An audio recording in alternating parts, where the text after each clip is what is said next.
Oke, kita lanjut. Bahasan kita yang utama adalah slow release teman-teman pada malam hari ini. Bahasan utama kita. Namun juga ada produk pendamping ya yang juga kita nanti akan referensikan karena produk pendamping ini juga sekarang sudah dalam ranah R&D, Research and Development, dan juga proses perizinan. Ada fotosintesa dan juga ada ekosida. Kita akan langsung masuk. Kayaknya kita masuknya dari fotosintesa dulu ya. Fotosintesa dan slow release ini sejatinya adalah produk yang sama, namun dibedakan jenis kemasan karena perbedaan fungsi gitu ya, perbedaan eh, teknologi untuk memudahkan petani untuk menggunakan pada tanaman-tanaman tertentu. Oke, kita akan mulai dari fotosintesa. Fotosintesa adalah pupuk ya, pupuk dengan teknologi tepat guna, di mana pupuk ini mengandung 36 unsur hara dan mineral di dalamnya mampu menciptakan proses fotosintesis yang dibutuhkan oleh tanaman, sudah dilengkapi dengan humid acid sebagai pembenah tanah dan hormon GA3, gibberellin auxin-cytokinin, yang merupakan hormon pemicu pertumbuhan. Kita lihat keunggulannya, yang pertama salah satunya mengandung 36 unsur hara dan mineral, sehingga ini sangat lengkap sekali ya, tentunya akan sangat bagus buat tanaman. Meskipun demikian, yang tertera di kemasan itu tidak nyampe 36 unsur hara, hanya 13 unsur hara yang tertera di kemasannya. Nah, mungkin nanti ada pertanyaan, saya jawab dulu sebelum Anda bertanya ya. Kenapa Pak tidak ditampilkan semua? Itu adalah bagian dari rahasia dari perusahaan untuk melindungi haki atau hak kekayaan intelektual, sehingga tidak mudah ditiru oleh orang lain. Oleh karena itu yang kita tampilkan memang tidak semuanya. Kalau yang nggak percaya nggak apa-apa, nggak usah percaya, karena slogan kita biarkan tanaman berbicara. Jadi nggak usah percaya ya. Oh benar nggak itu 36 nusantara ya? Kalau nggak percaya nggak apa-apa. Ya, kalau Anda percayanya cuma 13 sesuai yang di kemasan ya nggak apa-apa juga. Yang penting tanamannya senang, gitu ya. Kemudian keunggulan kedua adalah solubility, di mana ketika kita cairkan ya pupuk ini adalah pupuk organik cair gitu ya POC, di mana ketika kita cairkan nantinya dia akan mudah larut dan tanpa ampas. Jadi nanti akan kita semprotkan ya. Tidak perlu pupuk tambahan ya, termasuk pupuk kimia maupun pupuk kandang itu nggak perlu, karena sekarang ini pupuk ini sudah pupuk jadi, tidak perlu difermentasi lagi, tidak perlu tambahan gula, tidak perlu tambahan air tebu, tidak perlu tambahan apapun, dan di dalamnya sudah mengandung mikroba pembenah tanah. Jadi ini juga bisa menyuburkan tanah. Bahkan bisa menaikkan pH, ya, pH tanah ya, per 2 strip ya, 1 sampai 2 strip sebenarnya itu butuh 4 sampai 6 saset. Ketika kita aplikasikan ke tanah, maka dia bisa meningkatkan pH tanah. Kemudian kalau tidak sengaja kita cairkan, kemudian sisa, karena terlalu banyak mungkin, maka teman-teman ini tidak ada masa kadaluarsanya ya. Nah, yang sekarang fotosintesa ini sudah terdaftar ya di Kementan, itu sudah ada nomor pendaftarannya ya, namun belum 100% keluar apa namanya ya, printnya. Tapi sudah terdaftar di Kementan, cuma kita lagi nunggu mungkin hitungan hari ya. Dalam hitungan hari kita nunggu print perizinan resminya, kita doakan sama-sama semoga pupuk fotosintesa ini begitu nanti keluar izinnya, omsetnya langsung luar biasa. Malam hari ini kita berikan pemahaman dulu ya terkait produk ini. Kemudian cara aplikasinya sangat mudah. 1 saset ya cukup kita biangkan, kita sobek, kita masukkan ya ke 1 liter air menjadi biang. Kenapa kita masukkan ke 1 liter air dulu? Supaya mudah untuk dibagi, gitu aja intinya. Kalaupun nggak mau dimasukkan ke biang dulu, ya nggak apa-apa gitu. Jadi langsung ke tangki ya silakan aja. Tapi pasti lebih susah, lebih mudah kalau dijadikan biang 1 liter dulu ya. Jadi 1 saset ini kita jadikan 1 liter misalnya untuk jadi biang, kemudian baru kita nanti aplikasikan ke tangki. Jadi 1 saset ini bisa jadi 4 tangki semprot. 4 tangki semprot itu per 1 tangkinya antara 15 sampai 20 liter ya. Itu rata-rata. Jadi ini 1 saset bisa jadi untuk 4 tangki gitu ya. Menggunakan air biasa aja airnya. Yang penting airnya tidak mengandung kaporit. Dan airnya juga TDS-nya juga bagus ya. pH-nya di atas 5. Kemudian tinggal kita semprotkan sesuai luasan lahan. Nah, kalau Pak itu satu saset bisa untuk 4 tangki, itu bisa untuk berapa lahan? Sebenarnya jawabannya ya tergantung kebutuhan Anda gitu loh. Kalau petani itu biasanya udah tahu dia nyiramnya itu butuh berapa tangki, itu udah paham. Kalau petani, kalau yang bukan petani praktek siram sendiri. Satu tangki itu bisa buat lahan berapa meter gitu kan. Tergantung cara nyiramnya juga, betul nggak? Tergantung tanamannya juga. Kalau nyiramnya lama-lama atau sedikit-sedikit kan beda. Oleh karena itu, intinya satu saset bisa untuk 4 tangki. Ya, paham ya? Pak, kalau misalnya padi 1 hektar butuh berapa? Padi 1 hektar itu butuh 10 sampai 12 saset sampai panen. Jadi kalau 1 hektar itu butuhnya 10 sampai 12 saset. Nah, nanti kita ada rumusnya. Kita semprotkan sesuai dengan kebutuhan luasan lahan. Nah, cara nyemprotnya disemprotkan ke stomata atau ke mulut daun. Biasanya kebanyakan stomata itu lebih banyak berada di bawah daun. Atau bisa juga disemprot ke akar tanaman. Akar tanaman itu yang terdekat ya bisa di bagian batang bagian bawah ya. Itu akar tanaman di sekitar pohon. Itu akar tanaman. Kemudian perhatikan SOP-nya. Sebelum kita menyemprotkan pupuk, SOP-nya adalah saat Anda olah lahan, pastikan Anda cek pH tanahnya dulu. pH tanah itu sebelum kita tanam, sebelum kita nanti nyemprot pupuk, sebelum kita tanam, pH tanah ini harus kita ukur dulu. Dan standarnya pH tanah ini harus di atas 5 kalau pengen menyerap nutrisi. Kalau pH-nya di bawah 5, maka dia tidak bisa menyerap nutrisi. Oleh karena itu, olah lahan, naikkan pH-nya, baru kita tanam, baru kita mupuk begitu, ya. Jadi pH tanah kita naikkan dulu. Kalau yang pH tanahnya sudah bagus, Pak, bagaimana? Kalau yang pH tanahnya udah bagus ya, langsung kita semprotkan ke tanamannya saja. Kita nggak perlu nyemprot tanah untuk menaikkan pH tanah, karena tanahnya sudah kondisinya sudah lumayan bagus, gitu kan. Kemudian kalau misalnya kita mau menaikkan pH tanah butuh berapa saset? 4 sampai dengan 6 saset dalam luasan kurang lebih 1 hektar, ya. Kemudian itu menaikkan 1 sampai 2 strip pH saja ya. Menaikkannya 1 sampai 2 strip. Kalau alternatif yang lain kalau Anda ingin menaikkan pH yaitu dengan kapur dolomit. Kemudian itu aja simple. Nah, ini cara pemupukannya. Yang pertama cek pH tanahnya. Target pH-nya yang diutamakan tuh 6 sampai 7, itu yang paling bagus ya. Kemudian kita cairkan pupuknya, 1 saset tadi bisa untuk 4 tangki. Kalau misalnya 1 hektar, itu ada kolom tabel 1 hektar ya. Penyiramannya rata-rata kalau tanaman-tanaman seperti padi atau tanaman-tanaman holti gitu ya. Tanaman-tanaman yang memang umurnya di antara kisaran 120 hari gitu kan. Itu kita penyiramannya di sini kurang lebih 4 kali penyiraman. Bisa sampai 5 kali, tetap masih bisa. Tapi 4 sampai 5 kali ya. Di sini saya tabelnya menggunakan tabel 4 kali penyiraman. Penyiraman pertama yaitu saat keluar tunas antara hari pertama sampai hari ke-7. Penyiraman pertama. Kemudian penyiraman yang kedua adalah 15 hari. 15 hari setelah penyiraman yang pertama. Kemudian penyiraman ketiga ya, kemudian umur 30, penyiraman keempatnya umur 45. Jadi kalau anggap saja hari pertama nyiram, berarti hari ke-15, hari ke-30, hari ke-45. 4 kali kita menyiram padinya, gitu ya, menyemprot atau nyiram padinya. Kemudian berapa saset, Pak? Pas siraman pertama kita gunakan 4 saset. 4 saset ya, per 1 saset kan bisa jadi 4 tangki. Jadi kalau 4 saset itu bisa jadi kurang lebih 16 tangki. 4 saset. Pas kedua kalinya, hari ke-15 kita pakai cuma 2 saset. Hari ketiga kalinya kita pakai 2 saset lagi, hari ke-30. Hari ke-45 bisa pakai 2, bisa pakai 4.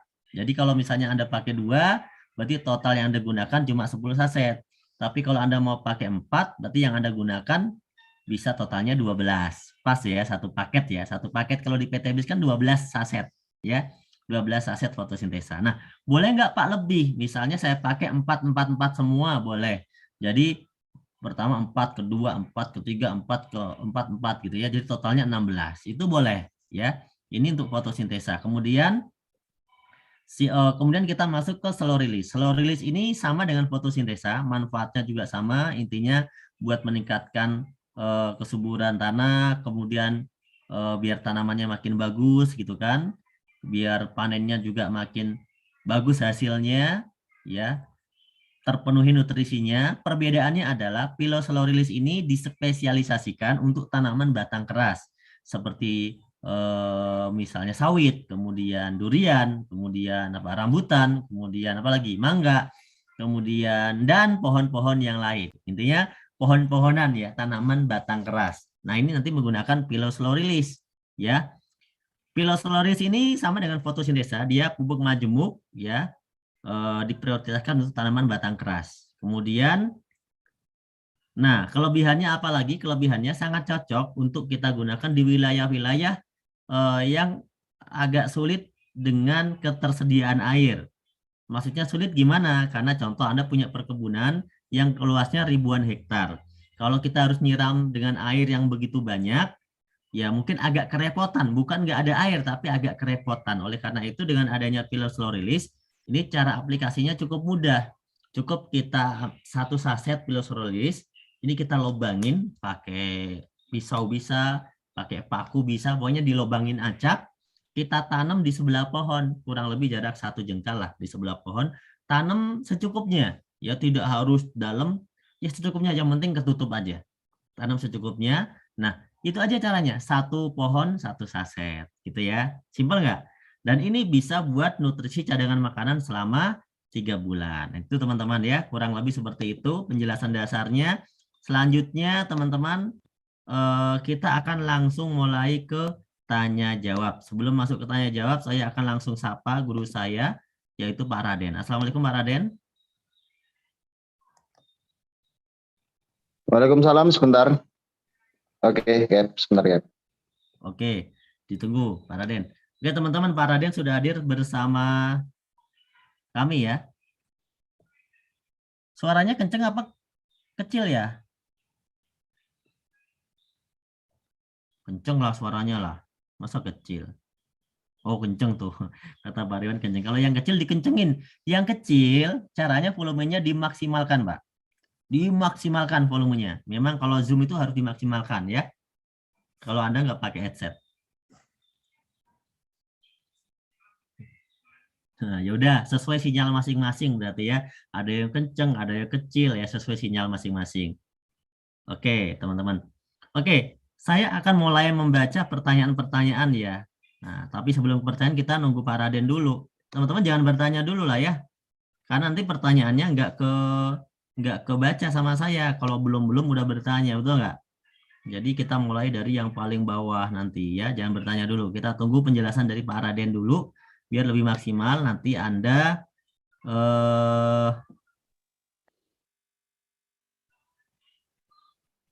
Salam pecel. ya, petani cerdas luar biasa. Lanjut, Pak Raden. Oke, terima kasih atas waktunya. Assalamualaikum warahmatullahi wabarakatuh. Rekan-rekan semuanya. Alhamdulillah. Jangan lupa ngopi dulu. Oh iya, saya belum ngopi nih. Kopi 3.000. Kopi komunitas petani idaman 3.000. Tinggalkan riba, bangkitkan usaha. Oke. Alhamdulillah. Rekan-rekan semuanya yang saya cintai, pada malam hari ini kita bisa bertemu lagi di forum yang luar biasa ini, dihadiri sebenarnya lebih dari 1.000 kan, dibatasi 1.000, mungkin saat ini dibatasi 1.000. Ini menandakan bahwa antusiasnya dari teman-teman semuanya. Alhamdulillah kita sampai saat ini sebenarnya masih bersama-sama dalam tahap riset dalam penjualan di PT BES. Saat ini saya sering menyampaikan ke rekan-rekan semuanya, saat ini ketika hadirnya produk-produk baru ini, kita saat ini masih masa-masa peregangan. Untuk slow release pun saat ini masa-masa pemanasan. Tapi alhamdulillah dari masa-masa itu sampai saat ini sudah terjadi penjualan yang alhamdulillah cukup signifikan, cukup luar biasa sekali, dan ini saya berharap awal yang luar biasa karena dimanapun di narasi agropertanian itu potret ke depan adalah hasil dari saat ini. Kenapa seperti itu? Karena potret pertanian itu ketika pemupukan hari ini itu efeknya bisa langsung dan berjangka. Lah kenapa distributor pupuk dan pabrik pupuk rata-rata selalu mengupdate terkait formulasi? Karena potretnya pasti terus meningkat. Karena peningkatan itu hasil pemupukan hari ini, misal efeknya mungkin sebulan, 2 bulan, 3 bulan ke depan. Sehingga kita bisa tergambar potret penjualan saat ini. Ketika saat ini sudah mencapai 15 bahkan kemarin 20.000 up ke atas per hari terkait slow release, berarti potret Anda, potret-potret semuanya bisa tercapai untuk ke depan bisa berlipat-lipat ganda. Kenapa seperti itu? Karena menurut kajian saya sendiri, kajian kami itu terkait dengan produk slow release ini insya Allah bukan satu-satunya, saat ini sudah banyak orang yang sama-sama serupa menciptakan slow release yang lain. Namun gagasan yang baru ini, kenapa seperti itu? Kita membangun narasi teknologi tepat guna, karena kita menganggap bahwa inilah solusi yang sebenarnya dari masalah-masalah yang muncul di pertanian Indonesia ini, kita hadir sebagai solusi teknologi tepat guna. Nah, kenapa seperti itu? Karena melihat potret saat ini, apalagi di dunia sawit, berapakah jumlah hektar, juta hektar sawitkah yang ada di Indonesia terpotret? Apalagi saat ini slow release sudah bukan cuma di Indonesia, sampai ke Malaysia, sampai ke Brunei, sampai ke negara-negara tetangga yang insya Allah produk anak kampung, anak negeri yang saat ini insya Allah menjadi go internasional. Amin. Makanya tergambar dari itu, insya Allah bukan cuma sawit, tapi banyak perkebunan-perkebunan di luar sana yang membutuhkan pupuk, majemuk, makro, dan mikro. Tapi saya kembali lagi, kami di perusahaan tidak menampilkan terkait kandungan, kami hanya menampilkan mikro anorganik, karena kami menimbang bahwa kami pengen bersifat netral, tidak mau membawa narasi apapun, kami hanya berbasis narasi teknologi. Sehingga insya Allah PTBS atau kita semuanya mampu bersaing dengan negara-negara tetangga. Tapi alhamdulillah lagi, saya sampaikan lagi terkait fotosintesa, kemasan yang baru itu sudah tampilkan nomor pendaftaran. Biasanya di pupuk yang sudah berizin pun itu nomornya nomor pendaftaran SK bla bla bla bla. Meskipun itu bersifat sementara, resmi sah penjualan sampai Juni 2022, namun kita akan merilis nomor kentan yang sesungguhnya. Tidak ada perubahan nanti, hanya perubahan di nama base-nya saja. Itu hanya berbentuk angka sesuai dengan nomor urut pencetakan dari uji Kementan, itu saja. Tapi insya Allah itu sudah sah, dan alhamdulillah dengan sekian lamanya kita menunggu produk fotosintesa, dan akhirnya saat ini sudah 99%. Bahkan hari ini saya pun ada meeting dengan beberapa Kementan. Alhamdulillah ini sudah menunggu hari untuk antri dalam cetak Kementan. Kemudian kami akan mengurus terkait OSS pendistribusian tunggal ke PTBS, delegasi wewenang ke pihak ketiga, distribusi ke PTBS Bandung, sehingga insya Allah ke depan akan kita launching sejajar, bahkan masuk dalam sistem PTBS, dan insya Allah bisa teman-teman semuanya bisa nikmati itu semuanya, milik kita bersama. Lah, kemarin-kemarin terkait slow release, fotosintesa dan lain sebagainya, slow release apalagi saat ini ledakan kita itu terjadi bukan saat ini. Tapi potretnya adalah di tahun-tahun ke depan, menimbang bahwa slow release ini sebenarnya muncul kemtanya pun kita menampilkan kemtan per tanggal 8 November 2021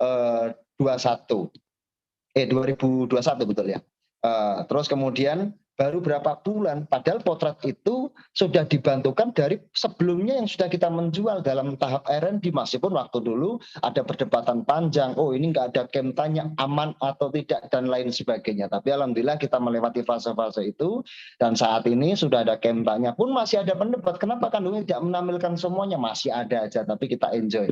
Kita berharap teman-teman semuanya, mitra-mitra mewakili dari beberapa golongan petani untuk menjelaskan bahwa inilah yang dibutuhkan tanaman untuk saat ini.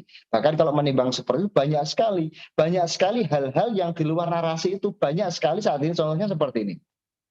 Kenapa kita menampilkan semuanya? Ada produk sabun yang notabene saat ini jadi pupuk. Ada izinnya sabun tapi jualnya bisa jadi pupuk. Micin itu jualnya buat makanan, kenapa jadi pupuk? Jadi banyak narasi yang diselamurkan, banyak hal. Jadi itulah menjadi narasi perusahaan untuk membangun sebuah sektor bisnis masing-masing. Tapi alhamdulillah saat ini slow release dan fotosintesa sudah resmi, insya Allah resmi 99%. So, fotosintesa yang khusus fotosintesa 99%, saat ini tinggal kami pendistribusian ke PTB saja. Tapi insya Allah tetap kami kawal semuanya, mitra-mitra semuanya, teman-teman semuanya. Saya berharap teman-teman semuanya bisa mendapatkan apa yang diinginkan, bukan pada nilai poin. Poin itu nomor 2. Tanaman bicara nomor 1. Tanaman bicara poin nomor 2, kemudian itu pasti otomatis. Karena korban berjatuhan saat ini bukan karena petani itu nggak peduli. Yang penting tanamannya bagus, nanti dia mengikat. Sektor bisnis dulu pasti dia mengikat. Tapi insya Allah dengan narasi yang kita bangun bersama ini, tanaman bicara itu sangat memudahkan mitra baru atau calon mitra atau petani-petani yang belum bergabung. Insya Allah ke depan semuanya potret petani hampir lebih dari 20% tergabung di mitra PTBes. Oke, itu sedikit pemaparan dari saya. Kembali kita lanjutkan untuk sesi tanya jawab. Saya kembalikan lagi waktunya untuk Kapten. Terima kasih. Ya, oke Prof. Terima kasih Prof atas penjelasan awalnya. Dibuka aja Prof biar bisa tanya jawab kita. Oke, sekarang sebelum masuk ke pertanyaan yang lebih spesifik ya Prof, kita ini kebetulan kan kita ini live kan di YouTube ya Prof, biar sekaligus nanti bisa buat pembelajaran ulang buat mitra-mitra, karena kita belum sempat bikin video podcast atau video-video yang lain ya. Oke, sekarang kan masih, ini mungkin pertanyaan yang sama, tapi nggak apa-apa, saya sengaja tanyakan terus dan sudah ada yang tanya sebenarnya, mengenai ini pupuk organik atau kimia. Sebenarnya jawabannya mungkin tidak akan kita jawab ini organik atau kimia ya. Tapi saya pengen teman-teman ini dapat penjelasan sebenarnya organik itu dibutuhkan tanaman enggak, kimia itu dibutuhkan tanaman enggak, dan dua-duanya ini sebenarnya pupuk ini sama-sama dibutuhkan atau enggak kan gitu. Karena ada bahasan kalau yang kita lihat di luar bahwa pupuk kimia itu merusak dan sebagainya misalnya. Tanda kutip ya. Nah sebenarnya seperti apa sih Prof organik kimia itu sebenarnya? Kalau bahasanya sebenarnya banyak orang-orang mengasumsikan semuanya benar, tergantung cara berpikiran masing-masing. Tapi kita semuanya dasarnya riset. Riset itu membuktikan bahwa narasi yang terbangun dari sebuah ide pemikiran menjadi sektorial dan nyata. Dan kami insya Allah sudah meriset itu. Jadi gini, saya tidak pernah menyalahkan orang yang membawa narasi kimia dan organik. Tidak ada yang salah. Semuanya benar. Tapi saat ini kami punya gagasan tersendiri terkait ini. Makanya ketika orang membawa narasi organik, banyak gini, kita menimbang seperti gini. Di daerah-daerah tertentu, orang sudah nggak mau menggunakan pupuk organik. Kenapa? Karena waktu itu ada narasi yang terbangun, bentuknya seperti ini. Ayo kita menggunakan pupuk organik, kita menggunakan pupuk kandang. Nyatanya ketika semuanya saat ini ada acuan waktu itu, saya masih ingat banget, tanam bawang dalam 1 hektar menggunakan 20 ton pupuk kandang. Padahal tempat kami itu harga pupuk kandang per kilo 1.000. Artinya 20 juta hanya dibuang ke tanah. Menurut saya kurang tepat guna, menurut saya gitu. Tapi saat ini ternyata kemudian hari muncul penyakit namanya fusarium. Kenapa? Saya tidak pernah membenci namanya pupuk kandang. Apabila tidak tahu caranya, kembali lagi cara, berarti hanya tidak mengetahui petani ini. Banyak narasi yang terbangun seperti itu. Padahal pupuk yang tidak difermentasi dengan benar, pupuk kandang itu mengandung zat-zat yang tidak dibutuhkan tanaman, justru merugikan tanaman. Ada yang diuntungkan, ada yang dirugikan, tapi mudorotnya menurut saya lebih banyak. Kenapa? Karena tidak tahu difermentasi, munculnya fusarium terbanyak dari pupuk kandang yang tidak difermentasi, menimbang bahwa pupuk kandang ada 2 narasi. Yang pertama virus atau badan bakteri. Virus bisa diubah jadi Yakult sehingga dibutuhkan tanaman. Lah, bakteri munculnya fusarium seperti Ganoderma, turunan dari jamur fungi itu banyak sekali. Makanya saat ini itu kenapa kami punya alasan kami bukan membenci pupuk organik, tidak. Kami semua dari bahan-bahan organik. Terus itu sudut pandang bahwa saat ini kita harus membangun narasi di mana kita membenahi tanah kita. Masalahnya harus tahu dulu kita. Masalah di Indonesia kita tahu. Masalah di Indonesia tanah kita itu rusak, betul-betul rusak. Saya pun menyadari itu. Tanah kita benar-benar rusak karena berkoloni. keras. Kalau orang Jawa bangka, itu keras. Kenapa? Karena kalau tanahnya keras, waktu itu butuh unsur pembenah tanah. Waktu mbah-mbah saya pembenah tanah terbaik adalah palawija. Kacang-kacangan itu mengandung bakteri nitrogen terbaik sepanjang masa, dan itu pembenah tanah terbaik. Tapi saat ini sudah nggak ada. Saat ini sudah jarang sekali kita menemui tanaman palawija, meskipun setelah tanam padi, besok palawija. Kenapa? Karena tanahnya keras, berkoloni, sehingga ditanami pun tidak kurang bagus. Lah berarti tanah kita rusak. Masalahnya adalah menggunakan pupuk kimia. Lah masalahnya gimana lagi? Karena gini, menurut acuan saya sendiri, pupuk kimia itu dibutuhkan tanaman. Ingat, dibutuhkan Mungkin tanaman. maksudnya kimia anorganik gitu ya, Prof ya. Takut ada yang protes. Anorganik. Ya, anorganik. Anorganik itu atau bahasanya saat ini umumnya bahasa kimia itu dibutuhkan tanaman, tapi ditolak tanah kita. Itu masalahnya. Selalu meningkat, itu masalahnya. Berarti butuh solusinya. Kembali lagi kita sektor masalah, jawabannya adalah solusi. Jangan fokus pada masalah yang fokus pada solusinya. Solusinya adalah di mana kita membenahi tanah kita adalah tugas kita. Tapi dibutuhkan tanaman. Gitu kan? Sudut kami, dan kami saya sampaikan bahwa produk-produk kami semuanya dari bahan-bahan organik. Nggak mungkin saya jelaskan detailnya terkait produk-produknya terbuat dari apa. Itu sangat tidak mungkin karena berkaitan dengan haki. Namun kami dari bahan-bahan organik yang prosesnya itu secara kimia. Proses semuanya kimia. Proses fermentasi pun kimia. Saya bikin kopi tadi, kopi, air panas, dan gula. Prosesnya pun kimia. Meskipun dari bahan-bahan organik, kopi kategori itu. Makanya saat ini asumsi saya menjelaskan bahwa produk-produk kami produk-produk dari bahan-bahan organik. Terkait penjelasan lain kami tidak bisa menjawab. Namun perbedaan menurut saya adalah masalah kita adalah bumi kita rusak gara-gara banyaknya pupuk anorganik. Banyaknya. Kenapa banyaknya? Gini, kembali lagi. Di Indonesia ini, kenapa saya membangun narasi teknologi tepat guna? Karena saya menganggap teknologi di Indonesia belum tepat guna. Kenapa? Gini, kita belanja punya uang 100 juta. Masa iya belanja fotosintesis selalu dapatnya cuma berapa blok? Regional aja cuma 3.000 berapa ton? Nggak banyak itu. Dibandingkan jika Anda belanja 3 miliar, itu dapat pupuk tunggal berapa ton? Banyak sekali ton. Tonasenya banyak. Lah, tonase itulah banyaknya kita kasih kepada tanah itu kemudian ditolak oleh tanah kita. Kembali lagi banyaknya, berarti artinya tanah kita rusak. Masalahnya berarti solusinya butuh unsur pembenah tanah dan zat-zat yang dibutuhkan tanaman. Kembali lagi saya ulangi, produk-produk kita semua dari bahan-bahan organik. Insya Allah kita juga membenahi tanah, menaikkan pH tanah, kemudian mampu diterima oleh tanaman itu sendiri. Terima kasih, Kapten. Oke, Prof. Berarti secara izin kita memang menggunakan izin anorganik ya, Prof ya. Namun Anorganik. anorganiknya kita itu kalau disebut misalnya ada orang bilang kan pupuk anorganik merusak tanah. Kita bisa silakan dibuktikan. Coba pupuk kita dikasih ke tanah kira-kira rusak apa malah bagus gitu ya. Oke, itu bisa juga seperti itu. Tapi sudut pandang kami itu kan hanya narasi administratif. Kalau kami bicara sudut pandang perusahaan, narasi administratif. Contohnya misal, produk kami ketika kami pengen mengizinkan terkait organik Indonesia, Innovis Indonesia atau organik Indonesia, kami harus membatasi terkait kandungan. Dan kandungan itu padahal ada sisi lain, itu dibutuhkan tanaman.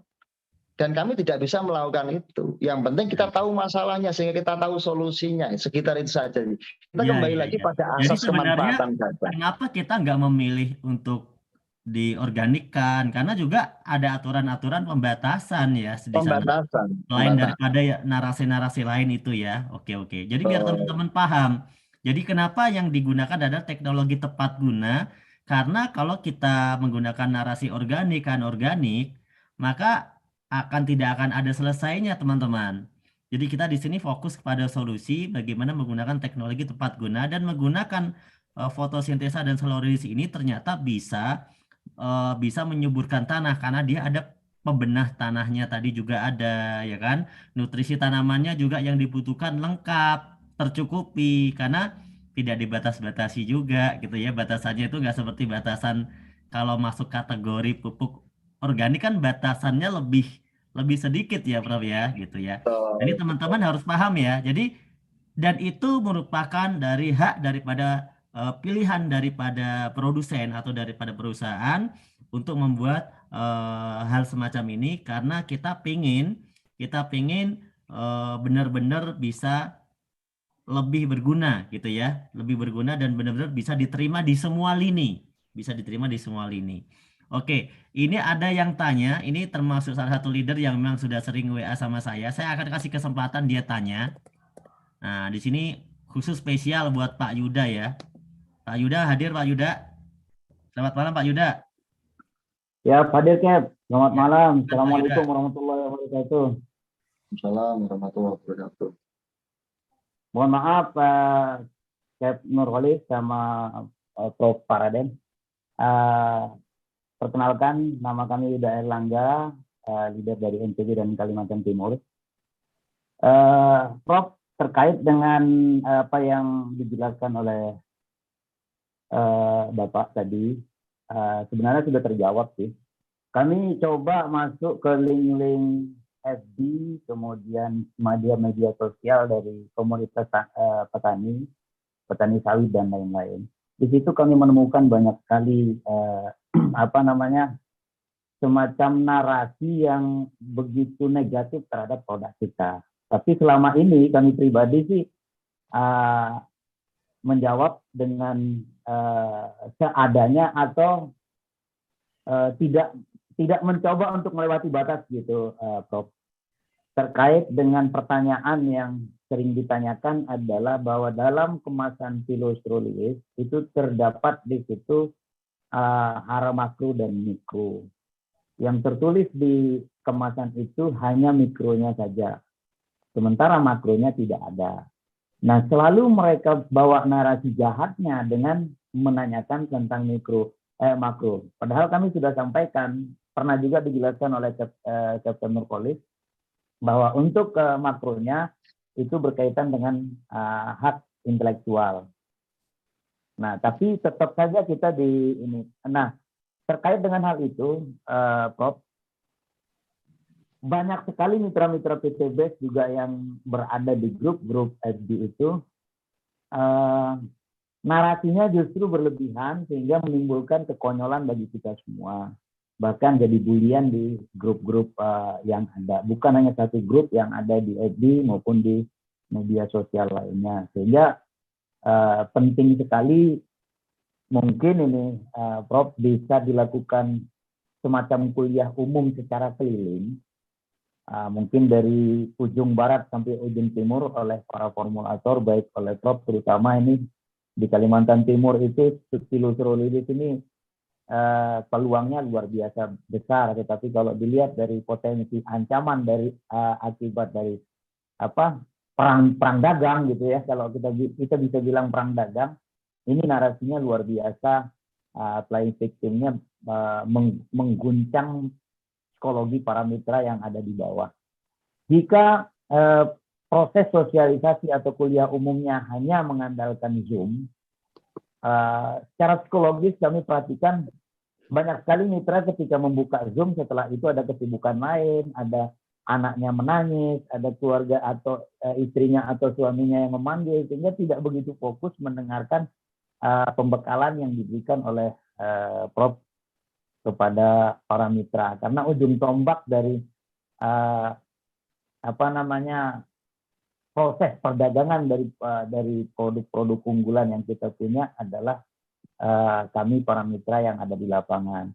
Ujian-ujian yang kami terima luar biasa, Prof. Kami kan bukan profesor nih. Sementara profesornya ada di pusat, kami ini langsung berhadapan sama orang yang ingin perang sama kami. Nah, itulah istilah pertempurannya itu, Prof. Sehingga kami juga kemarin minta bantuan ke Captain Nur untuk NTB dan Kaltim, karena antusias para mitra. Mungkin di sini mitra-mitra saya juga banyak yang membuka Zoom. Memohon kesediaan secara pribadi, ini memohon kesediaan dari Prof Pak Raden untuk mengisi kuliah umumnya di NTB tanggal 19 Februari. Itu permohonan kami kepada Profesor secara khusus. Semoga ini bisa mengatasi ketidakpercayaan diri dari para mitra menghadapi tekanan-tekanan dari para kompetitor. Demikian, Prof, pertanyaan sekaligus permohonan kami dari NTB dan Kalimantan Timur. Assalamualaikum warahmatullahi wabarakatuh. Waalaikumsalam warahmatullahi wabarakatuh. Ini menarik juga ini. Menarik juga, ujung-ujungnya saya suruh seminar lagi. Jadi gini.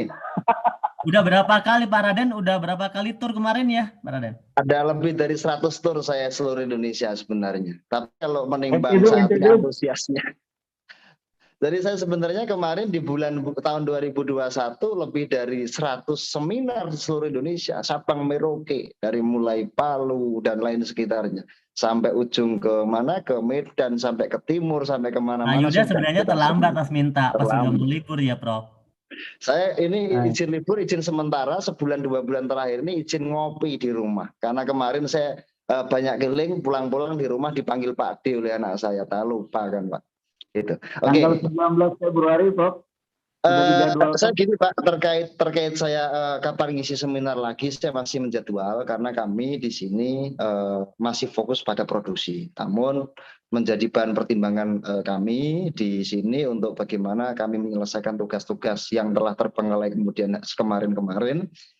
Insya Allah nanti kita akan diadakan seminar-seminar lagi di lapangan.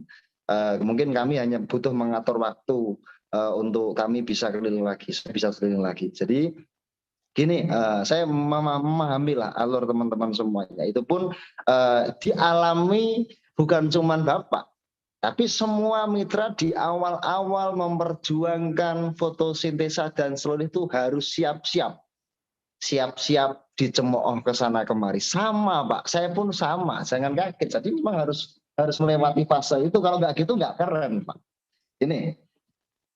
Jadi kan memang sebelumnya memang banyak sekali narasi yang dibangun. Karena apa? Karena di luar narasi politik will, saya sampaikan, di luar narasi politik will. Karena termeset dalam narasi pemikiran petani kita atau sudut pandang kami di perusahaan atau perusahaan itu punya cara masing-masing. Setiap perusahaan pasti punya R&D, punya riset, punya cara untuk menentukan kebijakan, apalagi di sawit itu menjadi aturan nasional. Sehingga cara pun pengupukan seperti ini, tapi logikanya seperti ini kalau saya. Kita sering melihat bahwa sawit itu dipupuk dengan pupuk tunggal atau NPK, dipupuk muter ke sana kemari, tuter sana kemari, kan gitu kan? Tapi nyatanya gulmanya, subur tanamannya tidak berkembang dengan baik. Pertanyaannya gini, pupuk ketika kita taburkan ke sana kemari, pupuk interval kenapa 15 hari? Sering saya sampaikan. Karena pupuk itu menguap selama 15 hari. Ditangkap dan tidak tergantung pada pH tanah. Gitu. Nah, pH tanah itu harus di atas 5-7. Di bawah 5 tanaman tidak mampu menangkap nutrisi. Berarti butuh formulasi di mana menaikkan pH dulu baru tanaman makan nutrisinya. Logikanya seperti ini. Kita ada kopi, ada makanan enak di sekitaran kita, tapi kita di tempat pembuangan sampah muntah Pak. Gak nyaman kita. Tanaman butuh tempat nyaman untuk menangkap. Seperlunya dia, seperti itu. Dan itu memang peluang dari kita semuanya, itu justru peluang, tantangan bagi saya. Karena memang kenapa ledakan saat ini sekian banyak. Kalau melihat jumlah penjualan per bulan di kami, saat ini lebih dari 70.000 hektar sawit yang sudah menggunakan slurry tersebar seluruh Indonesia. Menurut data, karena jumlah PV-nya jelas. Dalam satu box isinya 12 PV, 120 saset. Kali berapakah banyak jumlah yang terjual? Berarti sudah berapakah dibagi 140 batang pokok? Ada yang 120 batang pokok. Berarti sudah banyak sekali yang sudah menggunakan. Lebih dari 70.000 hektar. Artinya dan itu terus meningkat Pak. Grafik terus meningkat. Artinya pun itu pun orang-orang saya yakin tidak semudah itu menjual itu, sama seperti awal-awal pasti dicemooh ke sana kemari karena tidak percaya. Itulah bentuk gagasan baru kita memperkenalkan produk dan itu sah-sah saja. Makanya sering saya sampaikan bahwa ketika kita menggunakan narasi yang kita bangun, kalau saya menggunakan narasi nggak perlu mulu-mulu Pak. Kalau saya nggak suka dengan narasi ya sudahlah. Saya ada cerita ini hanya sekedar cerita. Waktu itu saya mengenalkan produk-produk itu sudah berapa tahun silam, berapa tahun yang lalu itu saya bahasanya tak seperti ini, Pak ini ada produk nggak masuk akal, saya sendiri nggak percaya meskipun itu buatan saya. Tak coba waktu itu produk ini nggak masuk akal, katanya tanaman yang tidak berbuah nanti lama-lama nggak lama berbuah lagi Pak. termasuk sawit. Masa saya pun nggak percaya, ayo kita buktikan bersama. Itu narasi yang tak bangun waktu itu. Kemudian kita buktikan bersama, ternyata betul real, 3 bulan, 4 bulan, berapa itu sudah berubah menjadi berbuah dan sangat bagus sekali. Kemudian bertanya-tanya orang tersebut. Saya nggak menyebut perusahaannya apa, cuma bertanya, nah, sekarang saya menjadi teman join. Dulu teman join. Jadi bertanya, itu pupuk apa? Kok bisa, saya nggak masuk akal, barangnya sekian kecilnya, tapi bisa membuat efek seperti ini. Jadi saya narasinya bahwa nggak tahu itu pupuk tipu-tipu. Nyatanya kita datang aja sudah ketipu kan gitu kan, dengan sudah berbuah banyak. Jadi kita yang penting satu, Pak. Makanya saat ini bisnis adalah trust. Trust adalah bisnis kepercayaan. Bagaimana kita membangun kepercayaan itu dengan narasi yang kita bangun adalah biarkan tanaman bicara. Kalau kita ngomong, kita pasti nggak, kita PTBS nggak jualan kecap. PTBS tidak jualan suatu produk dengan membesar-besarkan, tidak. Saat ini narasi dibangun, biarkan tanaman bicara. Kalau ada bukti otentik terkait produk, hasilnya bagus, pasti bertanya-tanya. Karena tanaman itu jujur. Kemudian ngomong kepada petani sekitar, kemudian order kepada Anda. Itu prinsipnya. Jadi saya kira tantangan bagi kita semuanya memperkenalkan produk ini adalah, tapi ketika sudah mencoba saat ini, kenapa ledakan saat ini? Karena kemarin saya habis telepon-teleponan dengan beberapa teman yang di Muara Bungu. Pertama ditolak mati-matian, Pak. Tapi kemarin orderannya per sekali kirim itu minim sekali orderan ratusan juta tiap hari. Kenapa? Karena tolakan di awal itu tantangan bagi kita semuanya. Karena waktu itu mencoba 1 hektar, kemudian hasilnya tampak di order 10 hektar. Ada yang nyoba, dia punya kebun Pak, di Muara Bungu kan banyak sekali orang pribadi yang punya kebun luas. Kemudian dia punya 700 hektar, coba dulu 10 hektar, hasilnya bagus, 700 hektar dipupuk semuanya. Berarti narasi yang dibangun adalah bukti. Petani itu butuhnya bukti, bukan sebuah janji. Dan insya Allah produk-produk PTBS ini membuktikan bahwa secara asas kemanfaatan kita sudah insya Allah tidak diragukan lagi. Karena memang dari sekian banyak, kalau memang dirasa tidak bagus, nggak mungkin ada orderan, Pak. Kenapa meningkat? Karena terbukti bagus. Meskipun banyak orang yang menyerang, itu sah-sah saja. Tantangan bagi kita semua. Kurang lebih seperti itu. Terima kasih, Ya, Pak. oke Prof. Terima kasih Prof. Kita kembali ke tema sawit. Ini ada pertanyaan yang sudah mulai menjurus ya tentang dosis. Tadi kalau sawit kan mungkin saya jelaskan satu saset ya, satu saset itu kurang lebih 1 on ya Prof. Itu bisa untuk 1 pohon ya. Nah, ini aturannya ini untuk pohon yang umur berapa? Ketika umurnya misalnya 5 tahun atau mungkin ada yang umurnya mungkin masih 3 bulan atau mungkin yang 1 tahun atau mungkin yang udah puluhan tahun. Nah, seperti apa perbedaan dosisnya, Prof? Oke, jika mungkin sawit, saya sarankan gini. Apa perbedaan fotosintesa dan slow release? Kembali lagi saya sampaikan bahwa fotosintesa adalah pupuk cair. Di mana teman-teman ternyata sekitaran itu ada air, silakan pakai fotosintesa. Hasilnya toh sama. Bagus. Kalau fotosintesa fast release, bukan slow release. Berarti fase cepat sekali dia reaksinya. Tapi slow release, saya sampaikan lagi, Pak, kenapa sih kita pakai slow release kok buahnya baru tampak sebulan 2 bulan? Kan fotosintesa seminggu 2 minggu sudah kelihatan. Bedanya kalau fotosintesa itu pakai mobil jet, fast release. Kalau slow release itu slow, pelan-pelan. Yang penting cepat sampai. Saya sampaikan seperti itu dengan bahasa yang lelucon. Karena gini, jadi bedanya adalah pupuk fotosintesis dan seluruhnya adalah pupuk fotosintesis adalah pupuk cair, seluruhnya adalah pupuk padat. Di mana pupuk padat itu digunakan untuk daerah-daerah yang tidak terjangkau air. Di Indonesia banyak sekali daerah-daerah yang tidak terjangkau air. Nggak mungkin bawa tangki beribu-ribu liter untuk dibawa naik ke gunung. Makanya solusinya adalah slow release, pakai pupuk lainnya, pupuk tunggal atau NPK, pasti bawahnya bertonton. Kita pakainya cuma berkilo-kilo, beron-on, gitu saja. Jadi saya kira saya sampaikan berulang-ulang, jika slow release ini 1 saset itu digunakan jika memang untuk tanaman yang sudah produktif di atas 5 tahun, sudah produktif, apapun tanamannya. Ternyata tanamannya sudah di atas 10 tahun dan gede banget, tambah 2. Kita hitung aja. Rata-rata kuncinya adalah dalam 1 saset itu menambah 20 kg beban. Bobot hasil. Contohnya bisa alpukat dipupuk 1 saset dalam 3 bulan sekali. Sekali panen dia menambah bobot sekitar 20 kilo. Kita hitung worth it. Kembali lagi kita ajarkan terkait dengan prinsip dagang. Disediakan seperti ini. Alpukat per kilo 25.000. Jika 10 kilo, hasilnya meningkat 20 kilo. Dalam satu set menambah 20 kilo, berarti tambah sekitar 500.000. 25 dikali 20, berapa itu? Sekitar 500.000. Investasi Anda itu kurang lebih 12.000 sampai 25.000. Misal harga HET, harga eceran tertinggi sekalipun. Berarti masih menghitung nilai worth it. Itu cara pakai menghitung terkait efisiensi.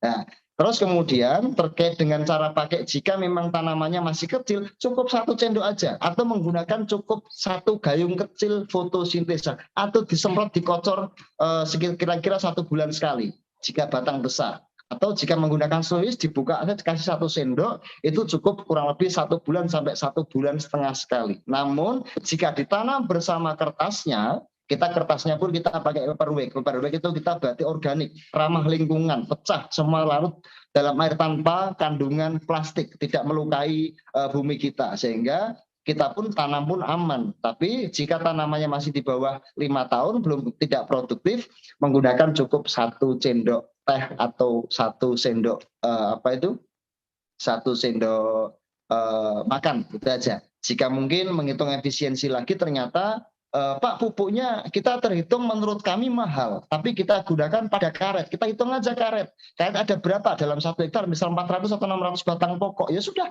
kasih 2 sendok saja. Tambahkan fotosintesa, 1 saset mata ini semprotkan yang dilukai. Itu aja. Menghitung efisiensi lagi. Oh, durian saya musangking, Pak.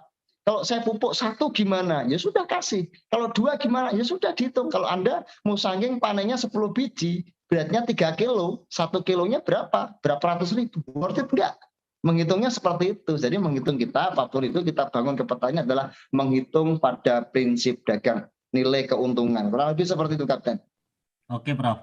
Lanjut, ini tentang fotosintesa ya. Kalau dari Haji Khoir, fotosintesa, dia cerita ya bagaimana terkait pupuk fotosintesa disemprot untuk padi dan petani ini turun ke tanah itu repot. Sebentar ya, petani tapi kok repotan ini ya. Selama ini mereka pakai pupuk kimia cukup ditebar. Kebanyakan petani pakai pupuk kimia lebih mudah, cukup penyebar, tidak turun ke sawah. Nah, gimana penjelasannya? Oh, Kalau penjelasannya. penyebar pun kan turun ke sawah. Nggak mungkin sebarannya kemudian pakai pistol mungkin nggak turun ke sawah. Atau pakai ketapel mungkin nggak turun ke sawah. Tapi nyebar pun bukan turun ke sawah. Semprot Nyebar pun juga turun ke nyemplung ya, sawah. Prof ya? Nyemplung juga ya? Nyemplung juga. Saya juga punya sawah, Pak. Jadi kita paham. Cuman gini, Bingung kalau ini. saya simpel, kalau memang ternyata pakai pupuk kimia, itu lebih mudah pakai pupuk kimia aja. Nggak usah pakai fotosintesa, sesimpel itu. Kalau dirasa tepat dan lebih irit, hasil pengen peningkatan bagus dan membenahi tanah kita, pakai fotosintesa, sesimpel itu jawaban saya. Gitu, Kak. Siap. Iya. Saya juga bingung nih ya. Oke. Atau mungkin pakai drone. Kalau di luar negeri pakai drone, tapi drone perlu diantisipasi jika padi mungkin oke, karena anginnya pun membolak-balik stomata, karena tanaman tuh makan dari stomata dari bawah ke atas. Nyemprot padi pun kan harus dibolak-balik gini spire-nya. Ya, kalau Soal drone seperti cuma dari itu. atas aja ya, dia nggak bisa bolak-balik. Ya, kenapa drone sampai saya dianggap kurang efektif? Karena itu, kecuali memang tanaman-tanaman yang mampu ketika kena hempasan angin drone, itu terbolak-balik stomatanya baru kena. Jika tidak, tetap kena mantel punggung. Berarti punggung dikasih kuah, tanamannya nggak makan, malah marah-marah gitu, Kapten. Ya. Terus ini dari Pak Trason, ada narasi yang terbangun bahwa pohon sawit itu maksimal dapat berbuah hanya 8 tandan. Bagaimana menurut Prof narasi atau pendapat seperti itu? Gimana, Gap? Pohon sawit itu katanya ada narasi bahwa maksimal hanya 8 tandan berbuahnya. Dia tanya tentang sawit ini sebenarnya. Kalau itu boleh-boleh saja. Memang kebanyakan rata-rata 8 tandan. Tapi kuncinya berarti bukan seperti itu. Menurut saya, 1 pelepah itu membawai 1 buah. Terhitung berapa jumlah pelepahnya. Gitu. Nah, jika kuncinya sawit adalah ketika pelepahnya naik seperti ini, otomatis dia tidak mampu. Kenapa aktif naik? Karena tidak ada buahnya. Jika dia sudah mulai turun, berarti tandanya buahnya muncul. Jadi intinya kuncinya adalah 1 pelepah membawai 1 buah. Kalau pelepahnya 10, berarti 10 buah. Tergantung kecukupan nutrisi yang kita kasih. Karena masalahnya adalah ketika kita pemupukan yang tidak tepat, kita makan orang 10, makannya cuma 5. Otomatis yang 5 nggak makan. Yang 5 gendut, yang lainnya kecil, itu masalahnya. Jadi cara kita memberi kurang makan. ya, nutrisinya nggak cukup itu ya, Prof? Nggak cukup. Mencukupi yang kita kasih kepada tanaman. Kita memberi jika keadaan terpaksa, tapi yang dibutuhkan. Beramal kan bagi orang yang membutuhkan. Kan gitu. Sama teorinya, kita memberi kepada yang dibutuhkan tanaman. Tidak melebih-lebihkan, mubazir. Tapi kurang pun kasihan, berebut nanti, kan seperti itu Kapten, kira-kira. Oke, terima kasih Prof. Dari Pak Nurdin ini bertanya, apakah betul slow release nggak cocok buat tanah dengan asam yang tinggi? Wah, pertanyaannya gitu. Nggak cocok buat tanah yang kandungan asamnya tinggi.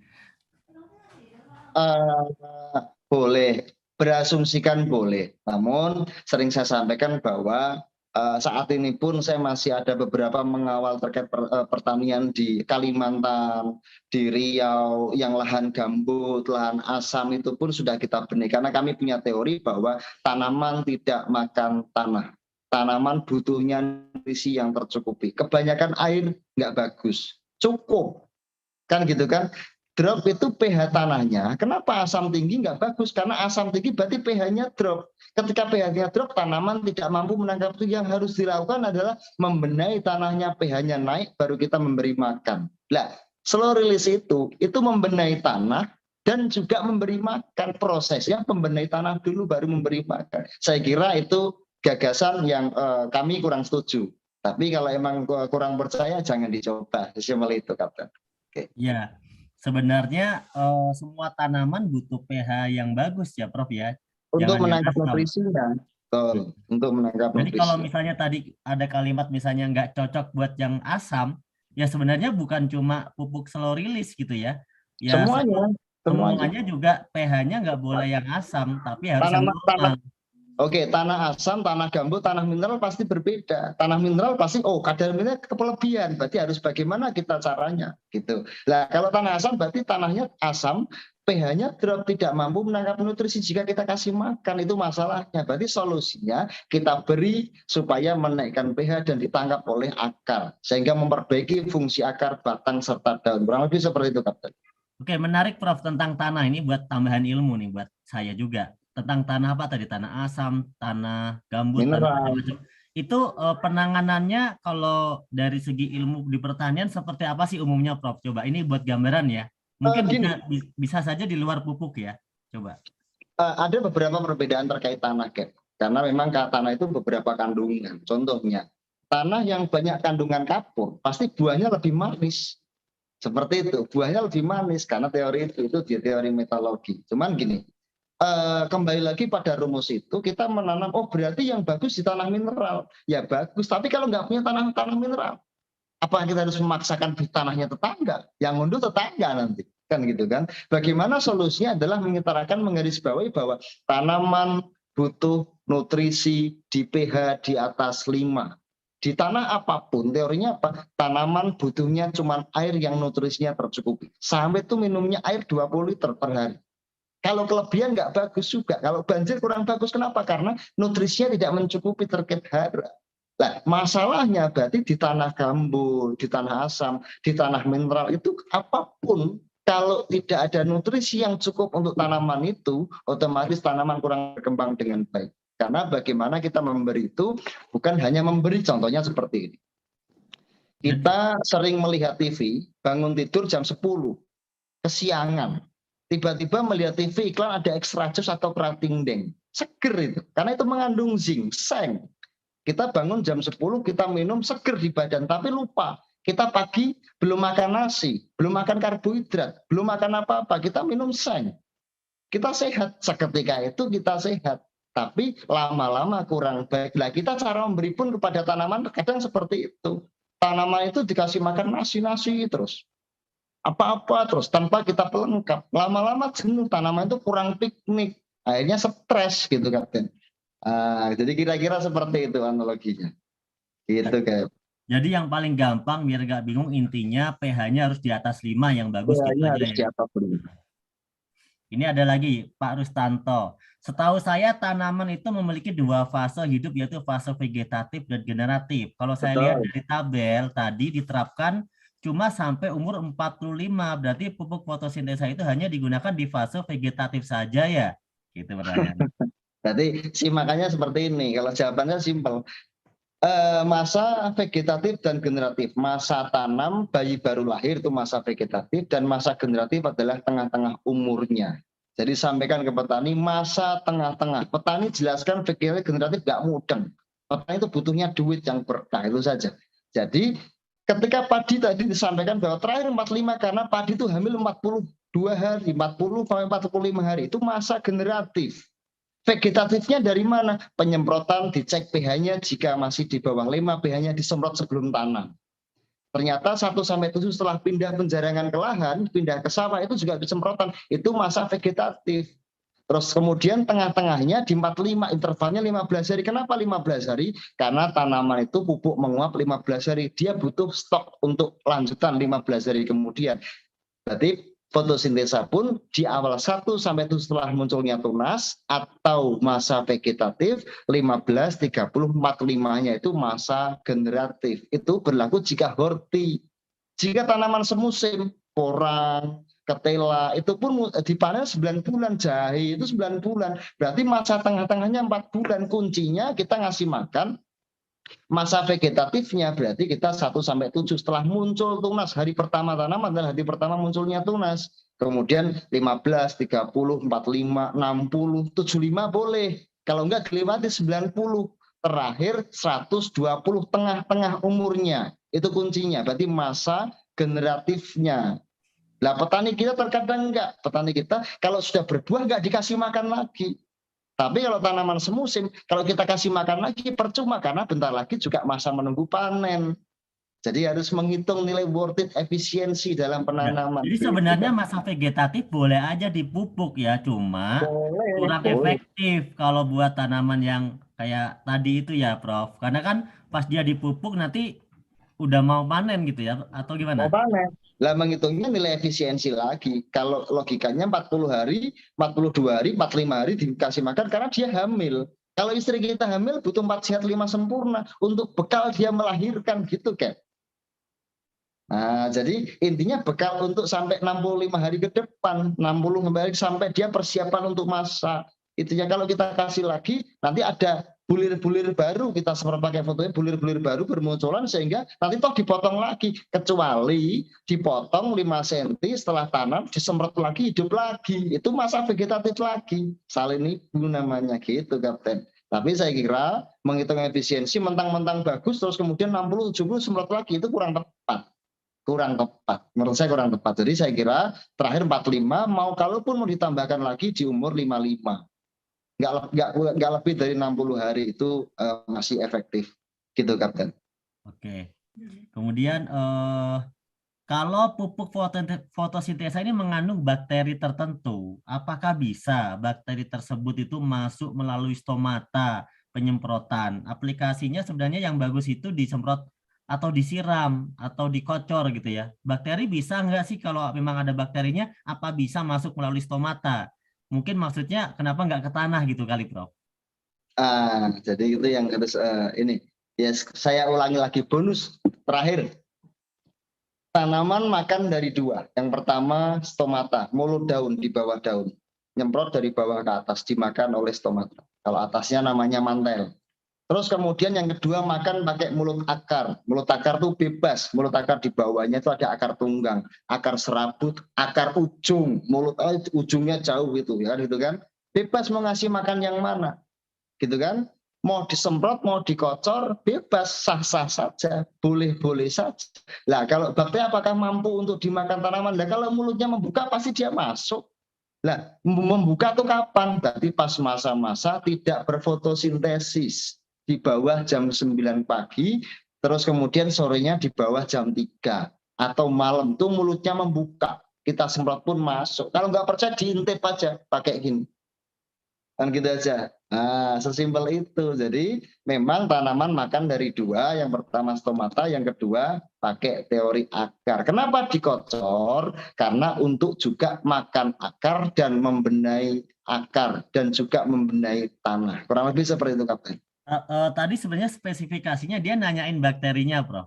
Oh, Apa bakterinya. bakterinya itu ikut nutrisi yang dari stomata juga, atau mungkin bakteri itu sebenarnya yang jatuh ke tanah aja gitu. Dia tadi nanyain bakterinya. Ya, beberapa bakteri juga dibutuhkan pada tanaman.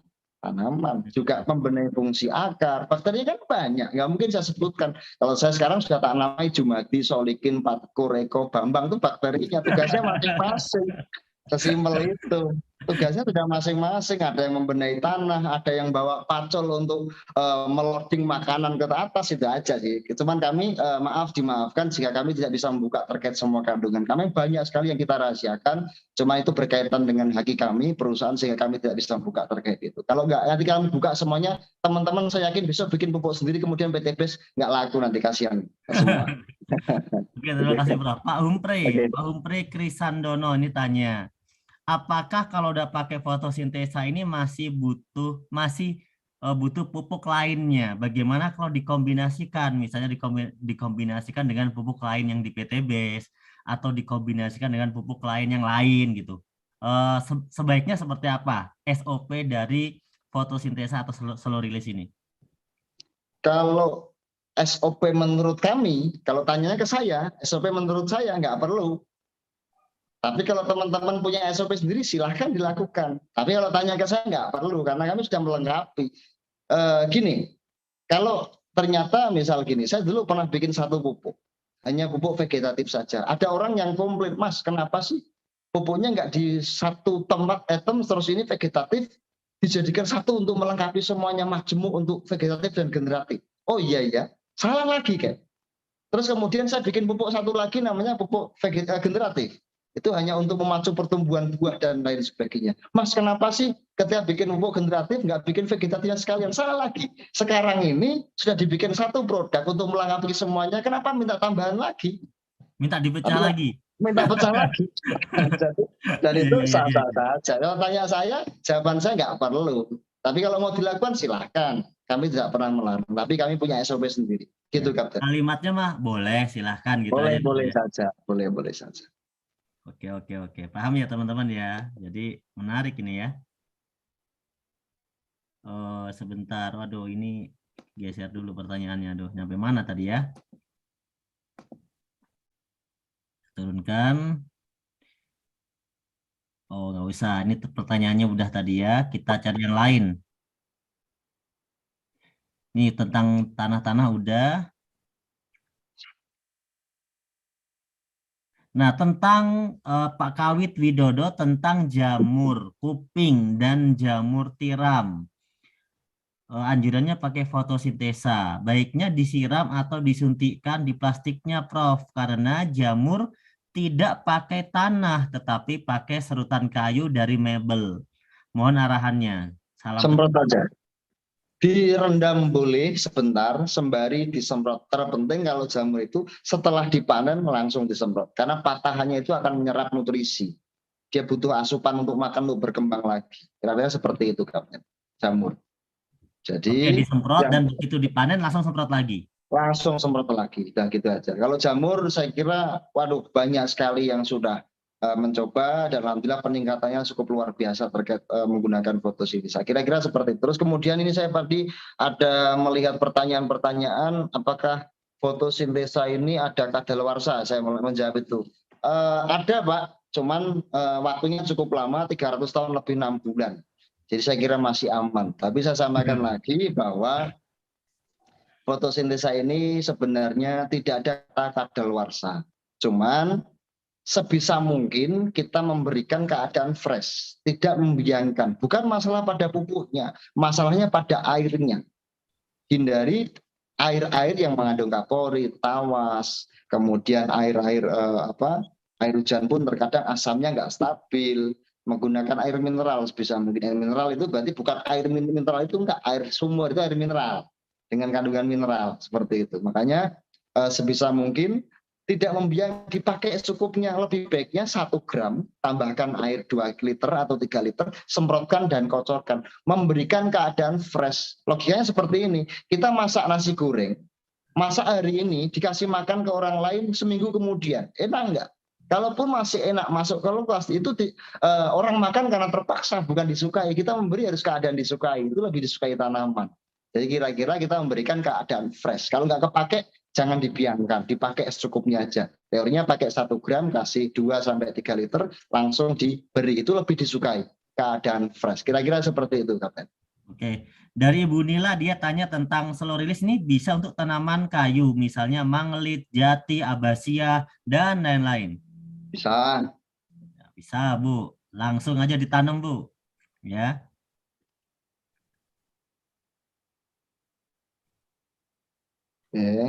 Oke, cerita yang lain lagi. Ini udah dijawab semua ya. Kalau yang standar-standar kita cari-cari.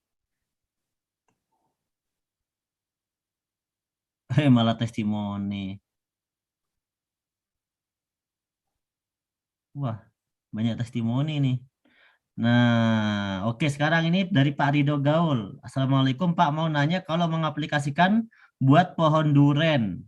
Pohon duren butuh berapa kali penanaman sampai mulai berbuah? Mungkin ini kalau durian itu dimulai dari kapan, umur berapa, pasnya, ya aturannya seperti apa setiap umur duriannya gitu ya Prof. Dan sekaligus penjelasan tentang durian. Nah, sekalian aja biar. Kalau durian sih gini Pak, Bapak beli, besok ditanam. Dihitung harinya, 3 bulan lagi ditanam lagi, rutin. Udah gitu aja. Nah nanti terkait cara, namanya ada cara pruning, menghitung, kembali lagi saya ulangi, untuk durian itu kita harus melihat terkait satu, cek pH-nya. Sebisa mungkin durian itu dari pohon itu sekitarnya dibersihkan. Ditabur kapur dolomit boleh untuk menjaga pH-nya. Atau dikocor fotosintesa boleh, ditanam seulis 3 bulan sekali, itu untuk fungsi membenahi fungsi akar, batang, serta daun, serta kecukupan gizi selama 3 bulan ke depan. Nah, lebih seperti itu. Nah, kemudian kuncinya durian itu 100 daun membawai 1 buah. Jadi 100 daun membawai 1 buah. Jika Bapak durian sudah besar ya nggak usah dipotong sampai ke atas. Kalau emang durian yang kecil-kecil itu dihitung kira-kira. 1 daun membawai 1 buah. Jika ternyata daunnya ada 500, harus ada menghitung, Pak. Nah, itu ujian kayak ujian TK menghitung daun, itu kan keren, Pak. Nah, itu kira-kira 500 berarti layaknya 5 buah. Jika buahnya terlalu banyak, 5 atau lebih dibuang, dipilih yang terbaik atau dipilih supaya seimbang, tidak kepucuk semuanya, harus dibagi. Itu lebih sempurna karena yang mengisi berat bobot dan rasa untuk berfotosintesis ria dari matahari untuk mengisi itu 100 daun membawai 1 buah. Kira-kira seperti itu. Yang penting kita cukupi makanan 3 bulan sekali. Kuncinya apa? Kita menanam harus bertanggung jawab, merawat dengan baik. Kita menanam, menghidupi, berarti harus bertanggung jawab memberi makan selama hidupnya. Kira-kira seperti itu, Kak. Oke, ini mungkin terkait juga dengan durian. Kalau durian itu yang masih muda, itu mungkin tidak perlu 1 saset ya, Prof. Kalau yang dia nanam dari kecil. Nggak perlu. Atau dikocor fotosintesa aja, pakai 1 gayung gitu aja, sebulan iya, sekali. kalau masih kecil pakai fotosintesa aja. Kalau yang udah gede baru pakai slow release ya. Kalau yang udah nggak kejangkau lah tingginya. Gitu ya. Menghitung efisiensinya, efisiensi betamun. Oh Pak, durian saya di tebing gunung yang tidak ada air. Ya sudah pakai sois, kasih 1 sendok aja, 1 sendok teh cukup itu. Gitu. Ditanam 1 sendok teh, itu dilakukan 1,5 bulan sekali atau 1 bulan sekali. Gitu Kapten, kira-kira. Siap. Pak Andi Chandra, Regent, saya ada tanaman jengkol umur 3 tahun baru belajar berbuah. 3 tahun itu baru belajar, oke. Pupuk jenis apa yang paling tepat diaplikasikan? Jumlah tanamannya 400 pohon nih jengkolnya, Prof. Umurnya 3 tahun, baru belajar berbuah. Ya dikocor 1-2 liter fotosintesa pun kelar. Tanam kasih 2 sendok atau setengah slow release pun nggak ada masalah. Dibagi setengah gitu, yang 1 sana, yang 1 dibagi aja. Itu tidak masalah, rutin 3 bulan sekali. Gitu. Karena kemarin saya karena hobinya ngopi, banyak kemarin yang panen kopi, saya dikirim kopi. Terus kemudian saya kemarin ada juga yang jengkolnya tidak berbuah, saya kasih pupuk, kemudian bagi hasil saya dikirim pupuk, dikirim jengkol banyak sekali. Akhirnya kan ya nggak saya makan semua, ya artinya kan yang tidak produktif pun langsung kita sempurnakan dengan produktif, tapi butuh waktu. Butuh waktu. Jadi jangan menganggap bahwa oh pupuk ini katanya sebulan langsung berbuah. Ada yang seperti itu. Tapi ada juga yang memang butuh proses, tergantung tanamannya, membenahi dulu. Fungsi-fungsinya itu dibenahi dulu. Jangan kita memaksa, orang sakit dipaksa untuk berjalan. Gitu, makanya biarkan dia sehat dulu, jika sakit membenahi dulu. Jadi cara pembenahan pun ada cara-caranya. Contohnya ada tanaman-tanaman yang petani kita itu tanamannya sakit tapi diberi makan tanpa lupa diobati. Diobati dulu seharusnya, tapi habis itu dikasih makan. Contoh, sekarang ada cara-cara pemupukan itu dengan cara disuntik atau diinfus. Diinfus itu logikanya kalau kita ke rumah sakit diinfus.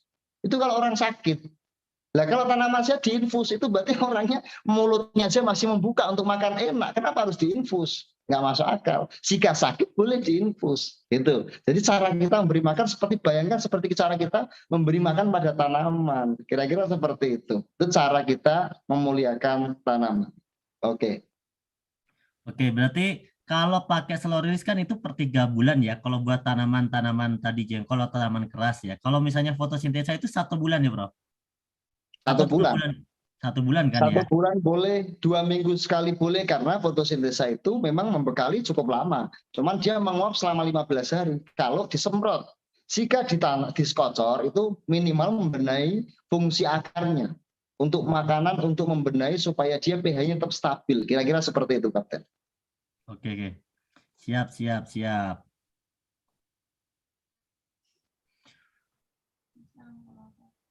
Kalau buat kelapa gimana, Prof? Nah, pohon kelapa mungkin nggak pernah berbuah gitu pohon kelapanya. Ini kira-kira problematikanya apa? Terus mungkin terapinya seperti apa nih? Kalau problemnya saya kurang paham, mungkin perlu ditelepon dulu apa masalahnya, apa putus cinta atau bagaimana, kan nggak tahu. Cuman kalau sekarang bicara pohon apapun, kembali lagi kalau tak tanya lagi, kelapanya selamanya dikasih makan apa tidak? Tanya. Kalau Enggak butuh belajarnya pernah dikasih makan. Gratisan dari alam. Wajar kalau ngambek. Mau nggak dikasih makan, dia hidup lihat temannya lain pada makan, kita nggak kasih makan sendiri, wajar. Makanya solusinya kita beri makan, muliakan tanaman, itu saja. Gitu. Tanam slow release 3 bulan sekali. Kira-kira seperti itu. Kayaknya dia ngambek, merasa tidak diperhatikan ya.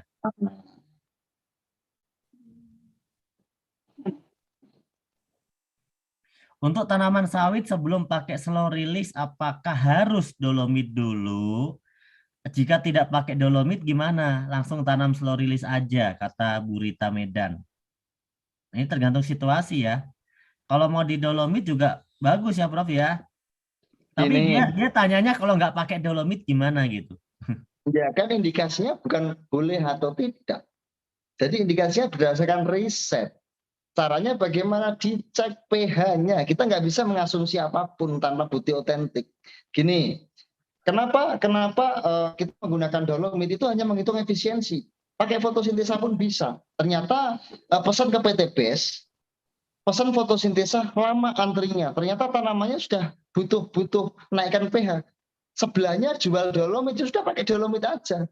Atau mungkin kita ada pilihan 2, dolomit dan fotosintesa. Gabung nggak apa-apa. Atau dipisah. Oh Pak, ternyata daerah tempat kami dolomit itu harganya per kilo 1.000.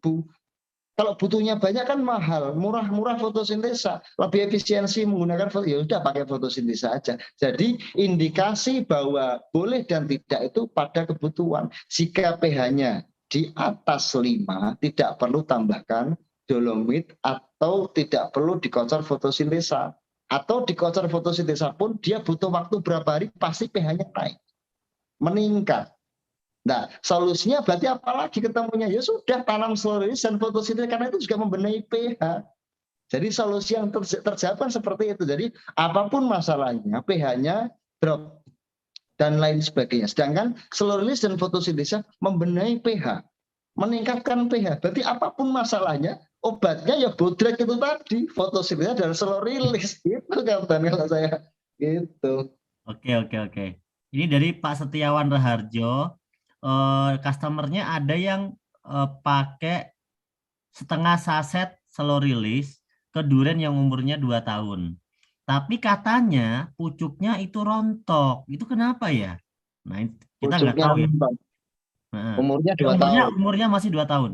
Dikasih setengah. Nah, kalau disemprot atau ditanam slow release, pucuknya rontok. Pucuk rontok itu pucuk yang bagaimana?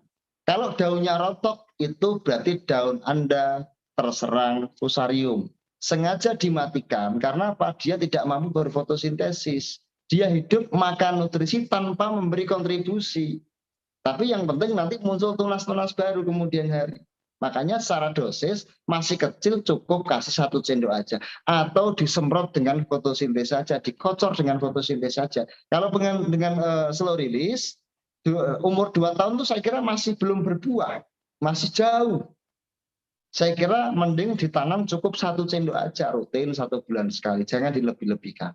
Kira-kira seperti itu. Tapi nggak ada masalah, karena daun rontok pun itu akan diganti tunas-tunas baru. Karena dia memacunya terlalu cepat. Apalagi dibuka sasetnya gitu kira-kira. Tapi nggak apa-apa, karena kemarin ada kasus yang serupa, apalagi sawit saat ini, itu kalau kita pupuk atau apapun daunnya yang bawah itu menguning. Kalau saya dibuang yang kuning, karena dia hidup pun makan nutrisi tanpa memberi kontribusi. Tapi yang pucuk-pucuknya itu akan dia membuka kemudian memberi buah. Kira-kira seperti itu. Dia memang itu namanya teknologi fotosintesa. Kira-kira seperti itu. Jadi kemungkinan dia bisa jadi kelebihan nutrisi itu bisa jadi ya. Dan ini ada pertanyaan kedua yang nyambung dari Pak Sarpi Ayani bahwa bagaimana kalau sasetnya dibuka aja untuk sawit? Kira-kira lebih bagus dibuka atau cuma dilobangin? Kalau lebih bagusnya saya kira ditanam bersama kertasnya itu lebih lama dia menyerap nutrisinya. Pelan-pelan tapi pasti. Kalau dibuka bukan slow release lagi, nanti fast release dia. Terlalu cepat. Tapi Bapak pun nanti ketika dia cepat karena sifatnya pun pecah larut soluble, dia bersama kelembapan tanah memang cepat. Tapi nanti ketika dia cepat terjadi penguapan, kita tidak ada yang tahu. Nah, berarti Bapak harus meriset bahwa butuhnya nggak 3 bulan tapi 2 bulan lagi dikasih. Kan otomatis efisiensi biayanya kan lebih besar, Pak. Saya kira kita membenahi tapi pasti, bukan berarti boleh-boleh saja sebulan sekali ditabur, dibuka saja itu senang, sawitnya pun senang, kita pun senang sebagai produsen, penjualannya banyak, penjual pun senang, poinnya banyak, tapi menurut saya kurang tepat guna karena kita kemudian dianggap kemudian menjadi narasi yang petani anggap ini boros, kosnya terlalu besar dan lain sebagainya. Itu takutnya muncul asumsi seperti itu. Kira-kira seperti itu, Kapten. Oke. Ini ada pertanyaan yang agak lucu, kayaknya jawabannya lumayan bagus nanti nih. Adakah surat jaminan dari pabrik kalau pilosoris ini bisa lebih bagus daripada pupuk urea atau pupuk kimia? Kalau surat jaminan apa suratnya? Saya sertifikatnya ada, sertifikat rumah atau sertifikat tanah kan gitu. Surat jaminan yang bagaimana? Apakah Bapak pernah tanya? Petrokimia, pupuk kujang, kaltim dan sebagainya Bapak menggunakan itu minta jaminan surat. Ya diketawakan, kita sektor dagang. Jika dirasa memang kita perlu dan memang hasilnya bagus ya kita iya. Kalau itu kita nggak usah surat jaminan, taruhan mie ayam aja lah Pak. Kan ringan. Tapi kalau yang itu ya lucu juga. Tapi saya kira kami di sini dasar kami mendirikan pabrik yang kemudian saat ini kami dulu juga mensuplai bukan cuma satu perusahaan dengan ya insya Allah omset kami juga cukup lumayan besar. Saya kira kami pun waktu itu tanpa jaminan. Tanpa jaminan. Tapi saya kira kalau kita harus menjual saat ini harus menggunakan jaminan karena kami punya haki Pak. Kami punya riset. Kami punya perusahaan. Kami punya izin. Izin itu dasarnya kita mengeluarkan dari Kemtan itu berdarah-darah. Butuh waktu uji mutu, uji efektivitas yang ditahapkan ada 40 tahapan. 40 tahapan yang itu dia dilakukan di orang-orang yang paham riset. Dan itu lolos. Artinya itu layak sebagai pupuk yang dijual berdasarkan ABCD-nya. Ya terus jaminan apa? Gitu. Ya, terus saya kembali lagi. Bapak, saya ketika itu kita buktikan lebih bagus. Bapak berani jamin saya mau order berapa miliar atau order berapa triliun, ayo kita bikin surat jaminan. Saya kira seperti itu kembali lagi. Kalau narasinya terbangun pada pabrik kami, Bapak berani kontrak berapa triliun? Gitu kan. Jadi saya kira seperti itu. Tapi saya kira itu narasi guyon, narasi bercandaan. Tapi saya kira saya tidak butuh dipercaya terkait produk. Karena kita bicara pada asas kemanfaatan. Ledakan omset saat ini di PTBS adalah dasarnya adalah peningkatan hasil pertanian lewat narasi yang dibangun kerjasama kami dari pabrik kami ke PTBS. Sehingga PTBS omset meledak, mitra pun meledak, petani pun hasilnya mungkin bagus. Itu bagi yang orang mencoba. Saya kira tidak ada jaminan apapun, kami tidak berani menjamin karena kami bukan bahan-bahan jamin dan kami bukan bank sebagai jaminan. Gitu Ya, kan. dan kita kan sudah punya slogan ya, biarkan tanaman bicara. Kalau nggak percaya nggak usah pakai gitu ya. Jadi gampang. Ini sama dengan Betty Basari.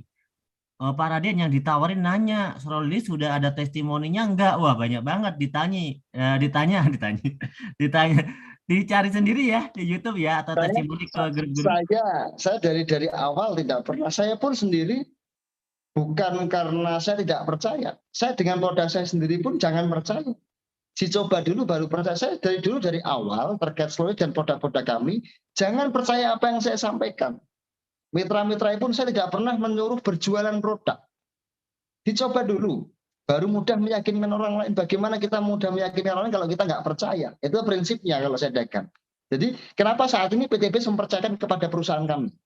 Karena kami sudah mencoba secara riset dan ada bukti otentik secara asas kemanfaatan, sehingga kami saling menguntungkan, itu prinsipnya. Jadi artinya secara testimoni saat ini saya tidak menyimpan testimoni lagi, tapi saya kira cukup banyak sekali testimoni yang saat ini sudah digunakan. Bukan testimoni, Pak, demplot Pak.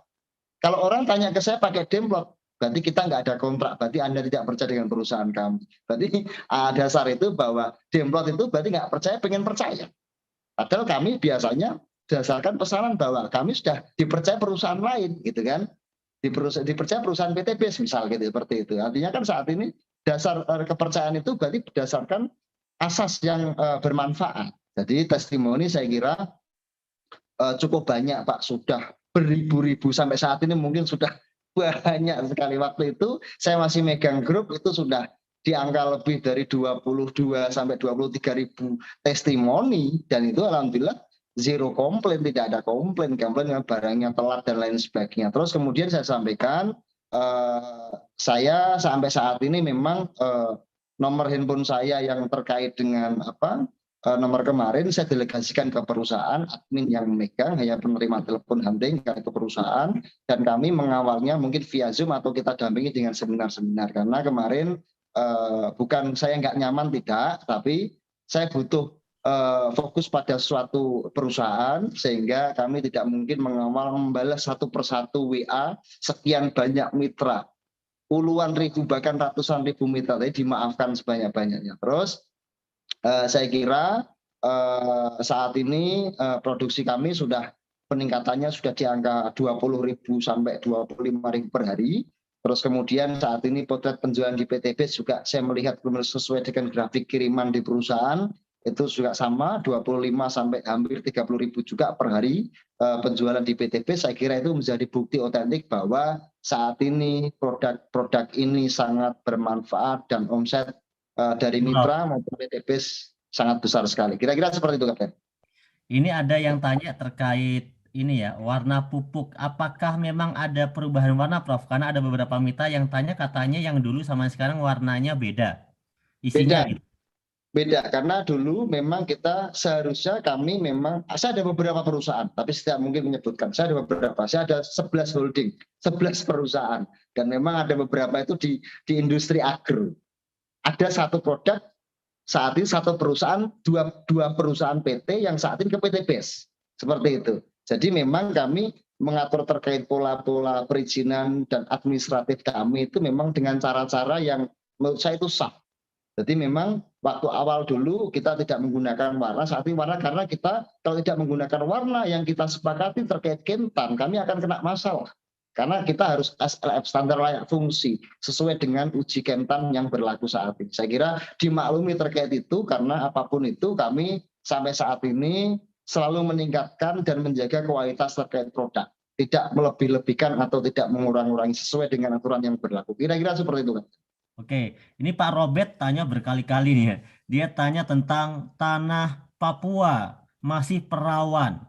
Prof, berarti pupuk apa yang cocok dipakai? Mohon penjelasannya.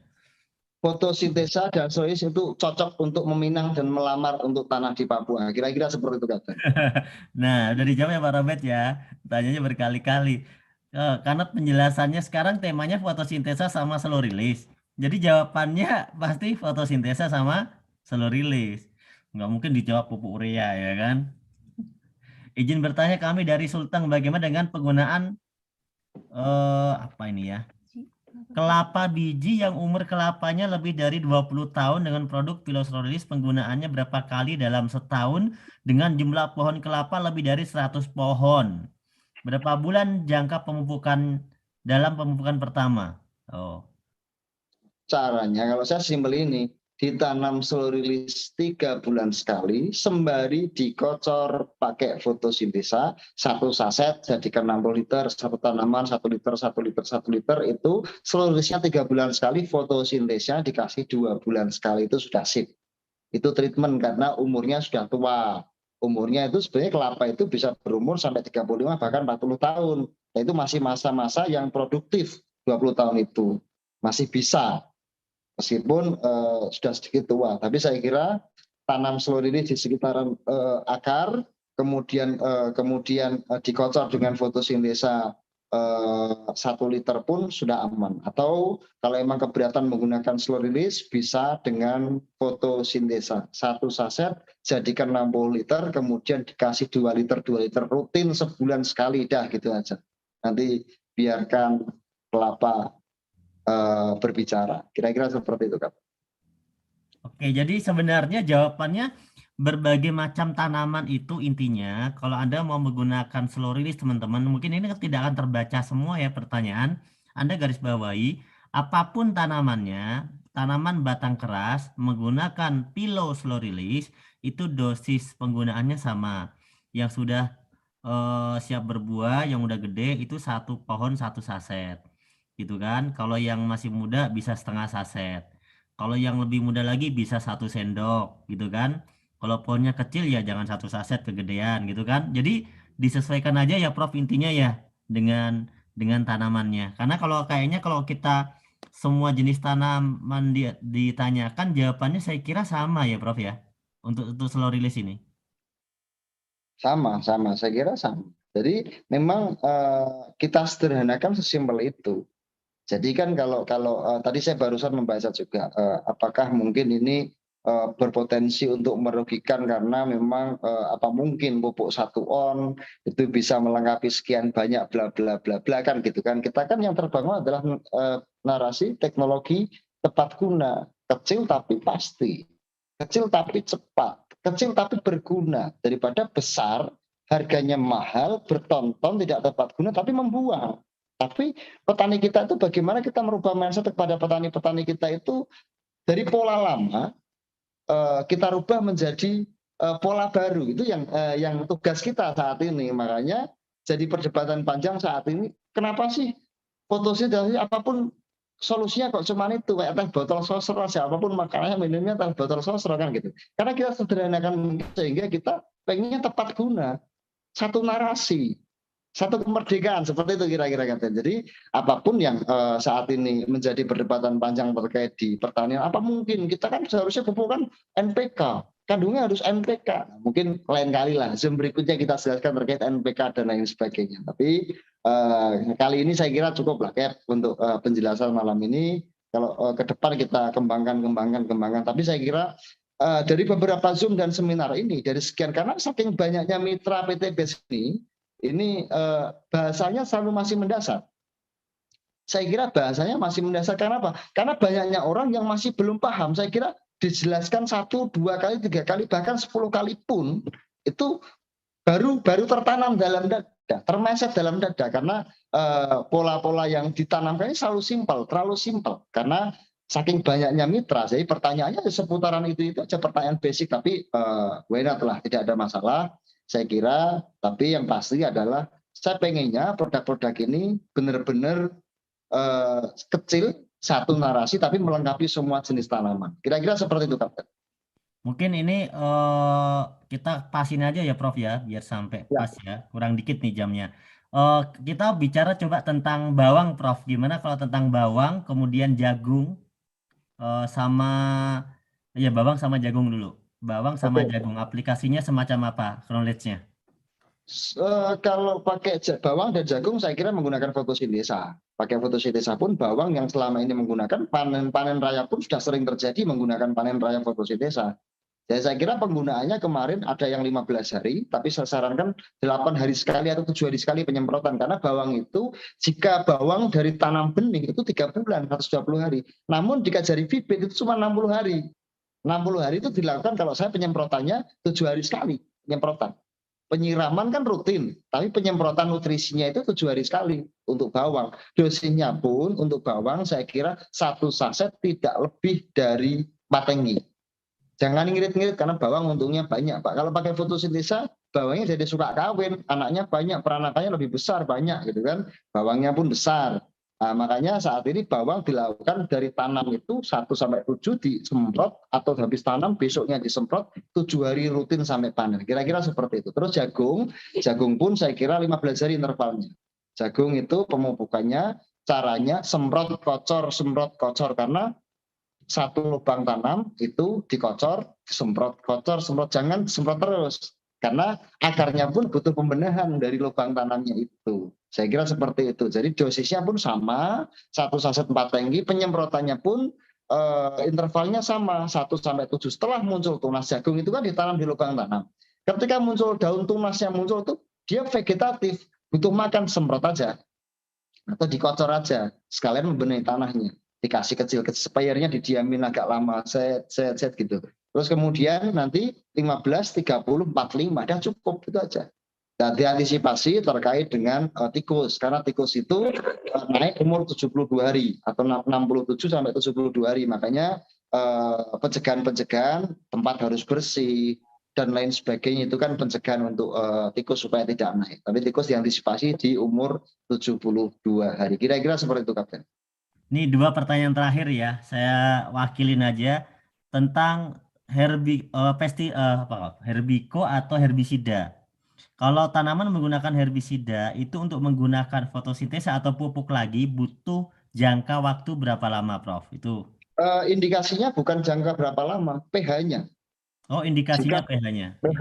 Ya. Karena teori gini, bocoran nih. Jadi menurut asumsi saya, apa beda pupuk dengan herbisida? Jika asam itu herbisida pembunuh, jika basa adalah pupuk. Nah, itu sekat tampak mata yang tidak terlihat. Gitu.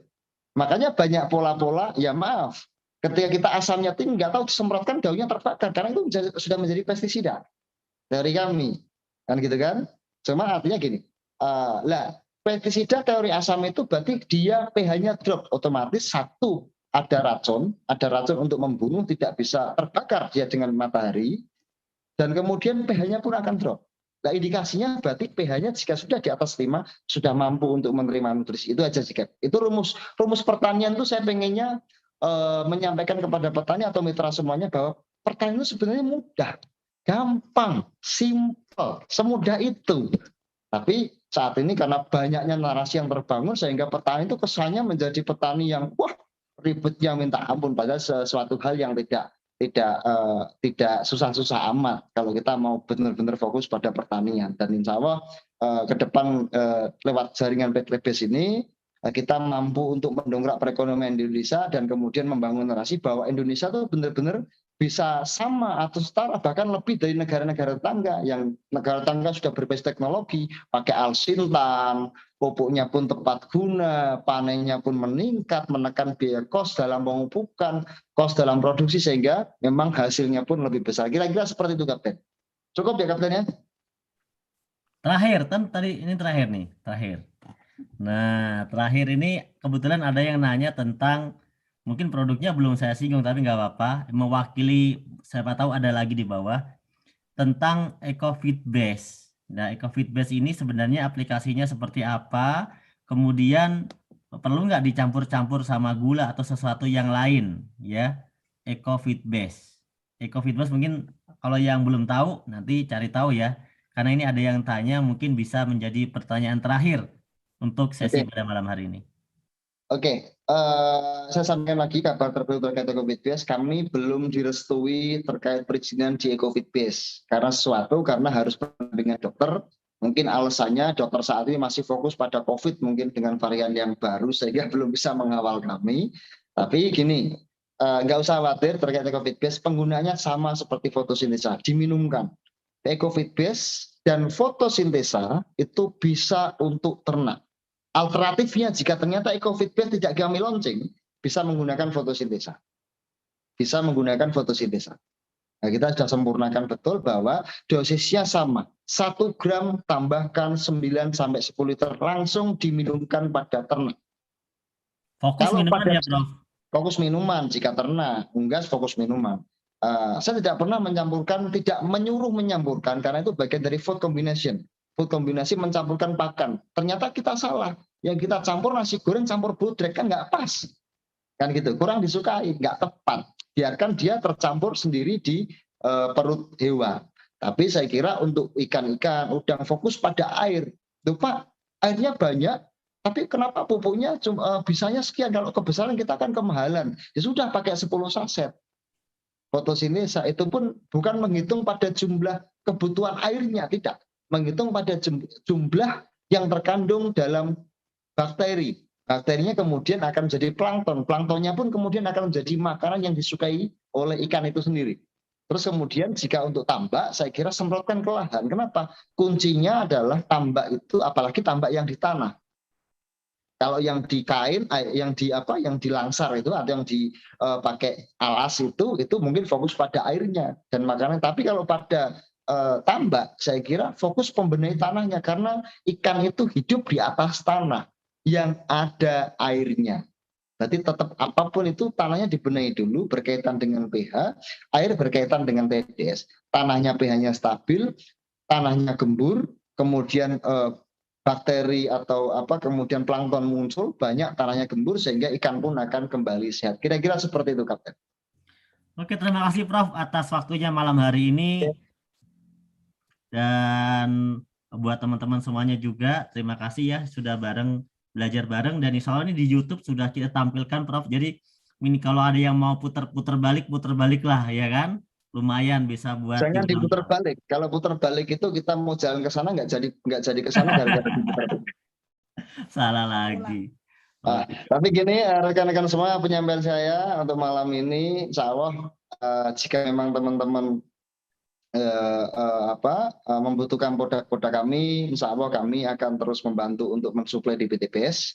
Saya kira saat ini terkait pengiriman kami dari produksi ke PTBS, alhamdulillah sudah lancar, sudah produk, sudah Vivo. Vivo itu barang produksi sudah terus langsung terkirim ke zona-zonasi yang didaftarkan dari PTBS, dan saat ini tidak ada inden. Alhamdulillah, inden pun sisa sedikit, nggak banyak, karena sudah kita kebut terkait produksi. Saya kira teman-teman semuanya, untuk bekal semuanya, silakan. Kalau ketakutan kemarin barangnya lama nggak datang-datang, saat ini kami sudah berupaya semaksimal mungkin untuk melengkapi supaya teman-teman semuanya, karena masalahnya pasti produk yang terlambat seharusnya sudah bisa berapa kali transaksi tertunda. Saat ini supaya tiap hari bisa transaksi, alhamdulillah produk-produk sudah tersedia di kantor PTBS. Silakan jika produk ini dirasa tepat guna dan dirasa memang bagus untuk pertanian di Indonesia, silakan dipakai. Kira-kira seperti itu. Sukses selalu. Salam kopi 3000. Komunitas petani idaman 3000, tinggalkan riba, bangkitkan usaha. Assalamualaikum warahmatullahi wabarakatuh. Waalaikumsalam warahmatullahi wabarakatuh. Salam pecel, petani cerdas luar biasa.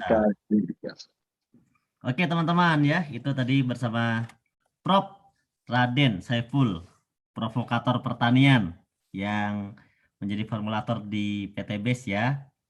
Dan teman-teman, produk sudah ready untuk slow release ya teman-teman. Slow release ini produknya sudah berizin resmi, sudah ada di dalam sistem, semuanya sudah lengkap, dan order langsung dapat produk tidak pakai inden. Ingat, langsung dikebut ordernya, nggak usah pakai rem lagi ya. Kalau kemarin-kemarin boleh ngerem, Karena kemarin-kemarin nginden sampai 1 minggu gitu kan, 2 minggu. Nah sekarang sudah tersedia. Hari ini order langsung Anda ambil ke kantor, langsung dapat produknya, gaspol. Nah oke teman-teman. Jadi jangan ditunda ya. Menurut laporan dari owner tadi, di kantor ini produknya banyak kok nggak ada yang ngambil gitu. Silahkan diambil buru-buru gitu ya untuk pillow slow release. Kemudian untuk fotosintesa sekarang ini sedang dalam apa ya, finish daripada perizinan. Jadi memang belum 100% ya, menunggu finish daripada perizinan, kurang sedikit keluar, sudah ada nomor registrasinya segala macamnya. Maka sekarang masih dalam mode R&D, Research and Development yang sudah terjadi kemarin. Jadi teman-teman bersabar, targetnya bulan Januari ini fotosintesa sudah masuk sistem ya. Jadi teman-teman bersabar di situ ya untuk fotosintesa. Kemudian untuk produk-produk yang lainnya tentunya belum bisa diorder lebih dahulu karena produk-produk yang lain belum ada di dalam sistem ya. Jadi untuk pillow slow release sudah ready dan langsung bisa diorder, jangan pakai nunggu, langsung bisa diambil di kantor pusat Bandung. Itu teman-teman ya informasi singkatnya. Kemudian mohon maaf untuk Anda yang pengen masuk grup segala macam, saya jelaskan. Grup-grup ini menurut kami tidak terlalu efektif karena begitu banyak orang yang ingin masuk grup. Anda bayangkan, semua mitra pengen masuk grup dari seluruh dunia. Anda kebayang kalau ada misalnya ya 2.000 orang masuk grup, itu grupnya caranya bikinnya gimana? Dan kemudian yang ngurusin grup itu siapa? Kalau jawab pertanyaan orang per orang. Seperti chatting malam ini saja, yang mungkin cuma ratusan sampai 1.000, itu tidak bisa semua pertanyaan akan tercover teman-teman. Jadi kuncinya adalah teman-teman sering-sering ikut training. Sering-sering ikut training supaya nempel ilmunya, diulang-ulang terus setiap meeting Zoom. Ya, meeting Zoom ini efektif, apalagi kalau sekarang sudah ada di YouTube, Anda bisa putar ulang lagi. Ya, bisa diputar lagi, sehingga Anda bisa lebih paham. Jadi, saya kira itu akan lebih bagus. Kalaupun ada pertanyaan-pertanyaan, nanti kita jawabannya dompleng aja ya, mendompleng dulu jawaban dari jawaban-jawaban yang sudah ditanyakan oleh teman-teman kita. Kalau mau ada pertanyaan yang memang teman-teman pengen tanyakan aja kepada para leader. Kenapa? Para leader ini adalah perwakilan dari perusahaan karena mereka udah menjadi leader. Mereka harus bisa menjawab pertanyaan. Leader-leader juga ada trainingnya setiap hari Senin. Para leader nasional, Praya Motor, Praya Mokes, Praya Pajero, Praya Luxury itu ada training setiap hari Senin. Jadi Anda bisa tanya ke leadernya. Nanti leadernya pasti akan cari jawaban juga, misalnya ke saya ya, atau ke teman-teman yang sudah lebih berpengalaman. Karena tidak mungkin kita bisa melayani semua pertanyaan ya satu persatu. Tapi insya Allah target ke depan ya setelah forum Zoom kemarin kita udah buat, kemudian kita sekarang udah mulai live di YouTube Zoom-nya. Ke depan kita akan mulai buat materi-materinya itu per produk akan kita tampilkan di YouTube. Namun sekarang Pak Raden sedang fokus dalam ranah produksi, mengklirkan fotosintesa terutama. Nanti setelah clear semuanya, semua materi akan kita siapkan di YouTube PT Best Corp ya. Sehingga teman-teman ingat, sebagai mitra PT Best, Anda akses harus sering-sering nonton pembelajaran di YouTube Best Corporation dan di website PT Best, bestworld.id. Di sana ada semua informasi terkait perusahaan, mulai dari link media sosial, kemudian link acara training, seminar, ya, dan juga acara-acara yang lainnya. Dan jangan lupa Anda cek di website sudah ada info acara untuk besok di Jakarta hari Sabtu, seminar di Jakarta Design Center. Kemudian untuk bulan ini ada acara besar nasional namanya Grand Success Seminar. Infonya juga sudah ada di website tanggal 30 Januari. Tiketnya berebut dimulai dari sekarang. Terima kasih teman-teman semuanya. Kurang lebihnya mohon maaf. Salam pecel, petani cerdas luar biasa. Assalamualaikum warahmatullahi wabarakatuh.